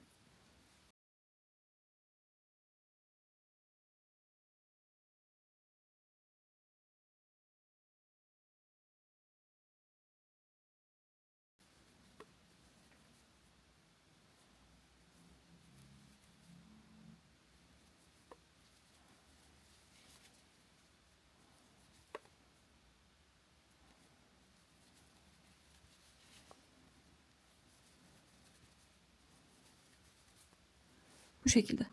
Aşağıdaki sık iğne sırası düzgün olduğu için ikili trabzan sırası da bu şekilde düzgün oluyor. Şimdi burası düzgün zemin. Burayı geçelim. En fazla hatayı buradaki sık iğne çıkarma yerinde yapabiliriz. Oralarda nasıl telafi edersiniz onu göstermek istiyorum. Şimdi trabzanların kenarından sık iğne çıkardığımız yere geldik. Sık iğne örerken ne demiştim? İçinize sinsin, o şekilde devam edin. Ama olabilir, insanız sonuçta. Ben de yarım saatlik bir videoyu çektim. Önlük süveteri anlatır gibi köşelerde 2 tane zincir çekmişim. Gördünüz, söktüm, tekrar yaptım. Siz de o an dalgın olabilirsiniz. Biriyle konuşuyorsunuz, başka bir şey oldu. Fazladan sık iğne çıkardınız. O zaman ne yapacaksınız? Şu boşluğa gelelim, mesela boşluğa kadar. 2 tane sık iğne yetiyordu. Siz 3 tane çıkardınız diyelim. O zaman şöyle yapıyoruz. Tığın başına doladım. İlk sık iğnenin tepesine girdim. Tığın üzerinde 3 ilmek var. İkisini birlikte aldım. İkisini tığda bıraktım. Tığın başına doladım. Bir sonrakine girdim. İpi aldım. Tığın üzerinde 4 ilmek var. İkisini aldım. Kalan 3'ünü birlikte örüyorum. Gördüğünüz gibi 2 tane trabzanı tekeye düşürmüş olduk. Şimdi bir tane tepesi var. Fazla yaptığınız yerlerde bu şekilde eksiltmelerle yine düzgün bir görüntüye ulaşabilirsiniz. Tekrar gösteriyorum. Buraya kadar geldiğiniz herhangi bir yerde fazladan baktınız sık iğne çıkarmışsınız. Bir üst sıralarda ördüğünüzde marullanma olacak. O zaman ne yapıyoruz? Tığın başına doladım. Sık iğnenin tepesine girdim. Tığın üzerinde 3 ilmek var. İkisini aldım. İkisini tığda bıraktım. Tığın başına doladım. Bir sonraki sık iğneye girdim. İpi aldım. Tığın üzerinde 4 ilmek var. İkisini birlikte aldım. Geri kalan 3'ünü birlikte aldım. 2 tane trabzanı teke düşürmüş oldum. Bir tane tepesi var. Bu şekilde eksiltmelerle düzeltebilirsiniz. Bir sırada lastik örerken ne yapacaksınız? Burasını tek bir trabzan olarak öreceksiniz. Mesela burayı önden aldınız, burayı arkadan aldınız. Burayı önden aldınız, burayı arkadan alacaksınız ya. İkisini bu şekilde alıyorsunuz. Çünkü artık ikisini teke düşürdük. Öne bir denk geldi. İkisini önden alıyorsunuz. Çünkü bunu artık tek trabzana düşürdük. İnsanlık hali yeni de başlamış olabilirsiniz. Fazladan çıkardıysanız onun da telafisi var yani. Örgüde telafi olmayan bir şey yok. Hiçbir şey yapamıyorsak sökeriz, tekrar yaparız. Daha güzelini yaparız. Nasıl telafi edebileceğinizi gösterdim. Artık sıra sonuna kadar buradaki birleşim yerine kadar gelelim. İkili trabzanlarla sıra sonuna kadar geldim. Telafi etme sıramız bu ikili trabzan sırası. Burada da marullanmayı düzeltemediysek lastiğimiz de marullanmış şekilde görünür. Onun bir telafisi yok. Artık sökeceğiz. İkili trabzan sırasını tekrar yapacağız. Böyle düzgün bir görüntüye ulaşacak. Onun üzerine artık lastik öreceğiz. İkili trabzan sırasını içinize sinmeden bir üst sırada lastik örmeye çıkmıyorsunuz. Orada artık yapacağımız bir şey yok. Mecburen sökeceğiz. En son trabzan üzerine bir tane ikili trabzan yaptım. Dikiş yaptım. Sık iğnenin tepesine giriyorum. Bir tane ikili trabzan yaptım. Dikiş yerinin ortasına batıyorum. Bir tane ikili trabzan yaptım. Yine dikiş yaptım. Sık iğnenin içine girdim. Tepesine girdim. Bir sık iğne yaptım. Son bir tane sık iğnem kaldı. Onu da bir tane ikili trabzan yapıyorum. Sıra sonunda ilk trabzanın tepesine kaydırdım. 1, 2, 3 zincir çekiyorum. Etekte ördüğümüz lastiği örüyoruz.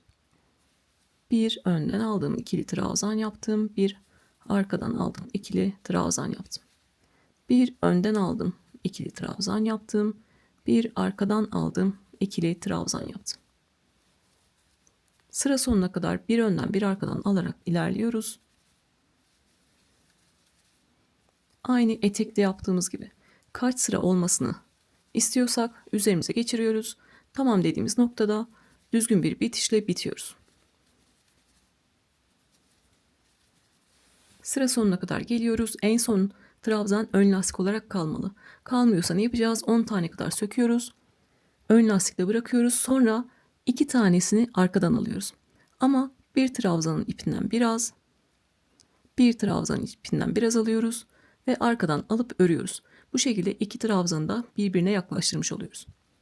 Son trabzanı ön lastik denk gelmeyenler bu şekilde yapıyorlar. En son trabzanı da ön lastik olarak ördükten sonra 3. zincirin içine kaydırıyoruz.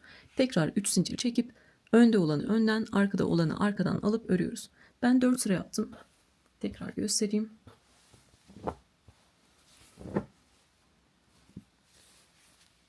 Bu şekilde 4 sıra yaptım. Ve sıra sonunda düzgün bir bitişle bitirdim. Bir kolda 4 sıra ördüm. Diğer kolda da 4 sıra örüyorum. Lastiğimi öreceğim, düzgün bir bitişle bitireceğim. Siz de bir kolu kaç sıra ördüyseniz diğerini o kadar örüyorsunuz ve bitiriyorsunuz. Şöyle göstermek istiyorum. Etekle lastiği ördük. Kolda da ördük. En son düzgün bitişi yine beraber yapalım. Etekte zaten göstermiştim ama tekrar olsun. Düzgün bitiş dediğimde hep aynı işlemi yapıyoruz. Trabzanlarda. 3 zinciri atlıyorum. Ön lastiğin tepesine arkadan giriyorum. Ve ipi alıp örgünün arkasına çekiyorum. Burada da son ördüğüm ön lastik var. Onun da arka kanadına giriyorum. İpi aldım ve arkaya çektim. Bir tane daha trabzan tepesi oluşturmuş olduk. Bu oluşturduğumuz tepe de 3 zincirin tepesi olmuş oldu. Yine ipimi çok çekiştirmeden, tepeyi daraltmadan öncelikle bir zincirle buraya sabitliyorum. Sonra geriye kalan ipi örgünün arkasında gizliyorum. Şimdi iplerimi gizleyeceğim ve yakada devam edeceğiz. İki kolu da bitirdik. Şimdi yakaya başlayabiliriz. Yakada ne yapacağız? Bir sıra sık iğne geçeceğiz. Onun üzerine lastik örebilmek için bir sıra ikili trabzan örüp üzerine artık istediğimiz kadar lastik öreceğiz. Yine bir zincirle bir ilmek oluşturuyorum. Sık iğne çıkarmaya örgünün arkasına başlayacağım ki lastiğimde çekeceğim 3 zincir arkada kalsın. Sık iğne öreceğim için tığın başına dolamıyorum. Buradaki en son bir zincirlik boşluğa girdim. Bir tane sık iğne yaptım. İkili trabzanların tepesine birer tane sık iğne yapıyorum. Yine yukarı doğru ikili trabzanlardan sık iğne çıkarmaya devam ediyoruz. Burada da ilmekten kalan ip var. Onu da görmüşken hemen keseceğim. Buradaki boşluğa batmıyoruz. Buraya da batarsak orada çukur bir görüntü olur. Zaten fazladan sık iğne çıkarmış oluruz. Yukarı doğru devam ediyorum ki güzel bir kavis olsun. Trabzanın kendisine bir sık iğne, tepesine bir sık iğne. Aynı bedende yaptığımız gibi fazladan sık iğne çıkarmayacağız. Boşluğa 2 tane sık iğne yaptım. Trabzanın kendine sık iğne, tepesine sık iğne. Baktım boşluğum küçük. Bir tane ile geçebilirim. Aynı bedendeki gibi sık iğne çıkararak devam ediyorum. Burada mesela yaptım. Bir boşluk oldu trabzanda. O zaman ne yapacağım? Biraz gerisinden batacağım. Ve buradaki boşluğu yok edeceğim. Tekrar boşluktan 2 tane sık iğne çıkardım. Trabzanın kendisine batıyorum. Bir tane sık iğne çıkardım. Tepesine de batsam birleştirme yaparken kullandığım tepeye fazla gelecek. O yüzden ikinci bir sık iğne yapmadan buradaki kaydırma yerine ortasına batıyorum. Bir tane sık iğne yapıyorum. Sonra yine yukarıdan aşağıya doğru sık iğne çıkarmaya devam ediyorum. Burası sadece hatırlatma olsun. Trabzanların üzerine bir sık iğne, bir zincirlik boşluklara bir sık iğne. Gördüğünüz gibi buradan başladık. Bu şekilde devam ediyoruz.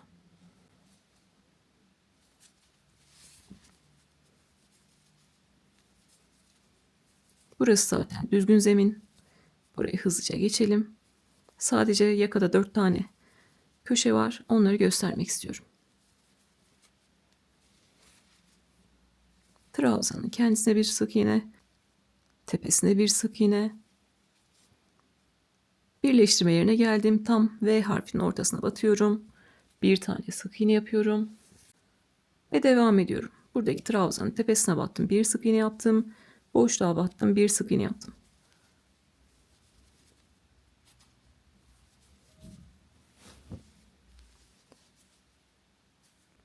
Bu şekilde yakanın bir köşesini daha geçmiş olduk. Burası bizim ara kısmımız, önümüze gelen kısım. Köşeye bir sık iğne yapacağım. Köşeye bir sık iğne yapacağım. Yine düzgün zeminde ilerleyeceğim. Diğer köşeye kadar devam edelim. Burada köşeye geldim. Köşede bir zincirlik boşluk var. Oraya batıyorum. Batmazsam direkt buradaki kaydırma yerine batarsam burada da bir kasma olacak. Onu da istemiyorum. Bir zincirlik boşluğa battım. Bir tane sık iğne yaptım. Kaydırma yerine geliyorum. V harfinin ortasına battım. Bir tane sık iğne yaptım. Yine trabzanlardan sık iğne çıkarmaya devam ediyorum.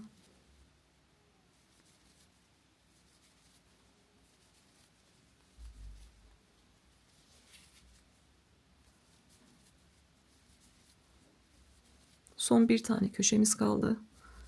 Onu da yapalım hızlıca. Yine yakanın köşesine kadar geldim. Son trabzana da köşesine bir sık iğne, kendisine bir sık iğne yaptım. Burada boşluğa batmıyorum. Trabzanların üzerinden devam ediyorum. Sıra sonuna kadar zeminimiz düzgün. Yine aynı bedende olduğu gibi sık iğnelerle devam ediyoruz. Buradan örmeye başlamıştık. Sıra sonuna kadar geldik. Yine ilk sık iğnenin tepesine kaydıracağım. Ve ikili trabzan örmeye başlıyorum. 1, 2, 3 zincir çektim. Bunda bir tane ikili trabzan kabul ettim. Tığın başına doladım. Sık iğnenin tepesine bir tane ikili trabzan yapıyorum.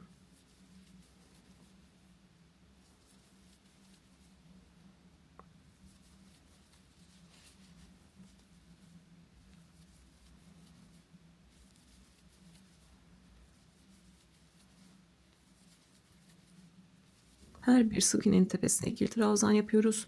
Burada şuna bakacağım köşede. Önüme seriyorum. Şu an gördüğünüz gibi trabzanlar kavisli olarak gidiyor. Eğer burada bir dalgalanma olsaydı, böyle bir görüntü olsaydı, lastikle de aynı şekilde devam edecekti. Ne yapacaktım? Burada 2 tane sık iğneyi yan yana fazla mı koymuşum? O zaman bedende gösterdiğim gibi 2 tane trabzanı tek olarak örecektim. Bunu tekrar bir kere daha gösteriyorum. Mesela burada diyelim ki yan yana fazladan 2 tane sık iğne yapmışım. Orası marullandı. Siz de benimki gibi kontrol ettiğiniz köşelerde şu buralar zaten düzgün. Özellikle köşelerde dikkat edin. Dalgalanmalar genelde orada oluyor. İkisi yan yana çok mu yakın? Tığın başına dola, ipi al, 3 ilmeğin ikisini al, ikisini tığda beklet. Tığın başına dola, bir sonrakine gir, ipi al. Tığın üzerinde 4 ilmek var, ikisini birlikte al, üçünü birlikte al. Benim burası gördüğünüz düzgündü, bunu her köşede yapacağım. Baktım fazla olan yer var. O şekilde azaltabilirsiniz. Ya da siz aralarda bir yerlerde, normalde de düzgün çıkarmamız gereken bir yerde fazla battıysanız orada da yapabilirsiniz.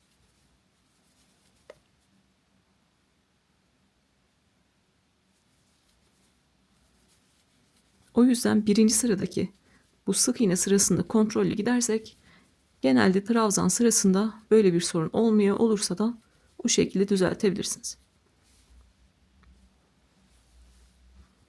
Ben şimdi sıra sonuna kadar bu şekilde devam edeceğim. 4 tane köşe var. Her birinde burada yaptığım gibi yere sereceğim, bakacağım. Dalgalanma varsa size söylediğim gibi yapacağım. Şimdi siz de ben de devam edelim ve sıra sonunda buluşalım. Şöyle de göstermek istiyorum. Gördüğünüz gibi burada da herhangi bir marullanma yok. Bu köşeye zaten bakmıştık, beraber yapmıştık.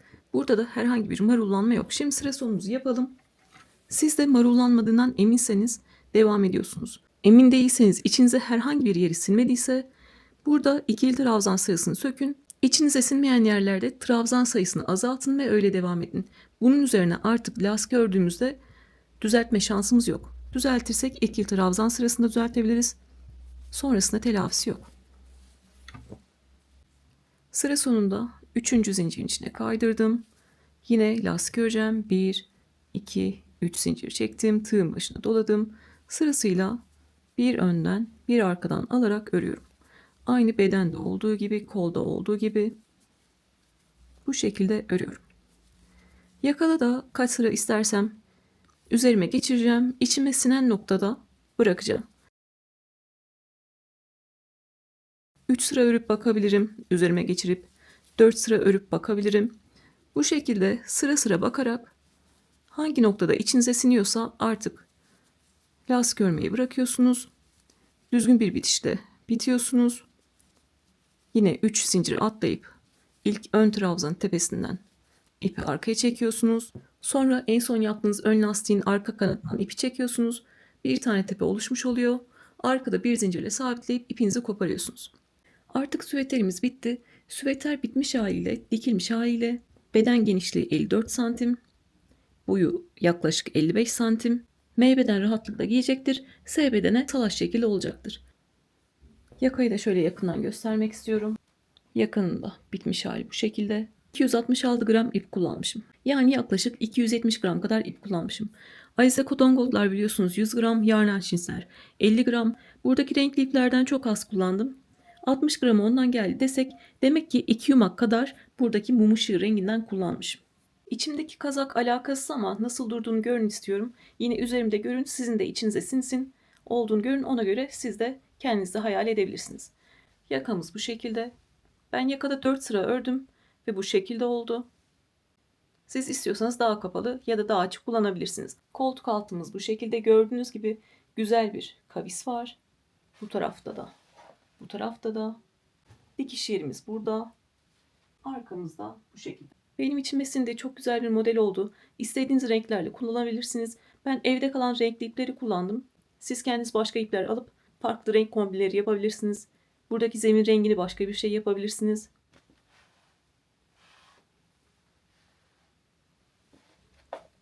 Süveterle ilgili elimden geldiğince tüm detayları vermeye çalıştım. O yüzden zaten uzun sürdü ve 2 bölüme ayırmak zorunda kaldım. Ben severek ördüm. Anlatırken de görmüşsünüzdür. Severek, keyif alarak anlattım. Umarım siz de keyifle örersiniz. ya da satıp gelir elde edersiniz. Takıldığınız yerde örgülerinizin fotoğrafını atarsınız ya da yorumlarda sorabilirsiniz istediğiniz soruyu. Aynı motifleri hazırladım. Sonraki videolardan birinde bunu dikerek yapacağız. Bunu tığla birleştireceğiz aynı burada yaptığımız gibi. İp koparmadan birleştirmeyi bilmeyen arkadaşlar, zorlanan arkadaşlar da oraya bakarak yapacaklar. Yine bu şekilde bir süvetere ulaşacaklar. Şimdilik benden bu kadar. Bir sonraki videoda görüşmek üzere. Kendinize iyi bakın.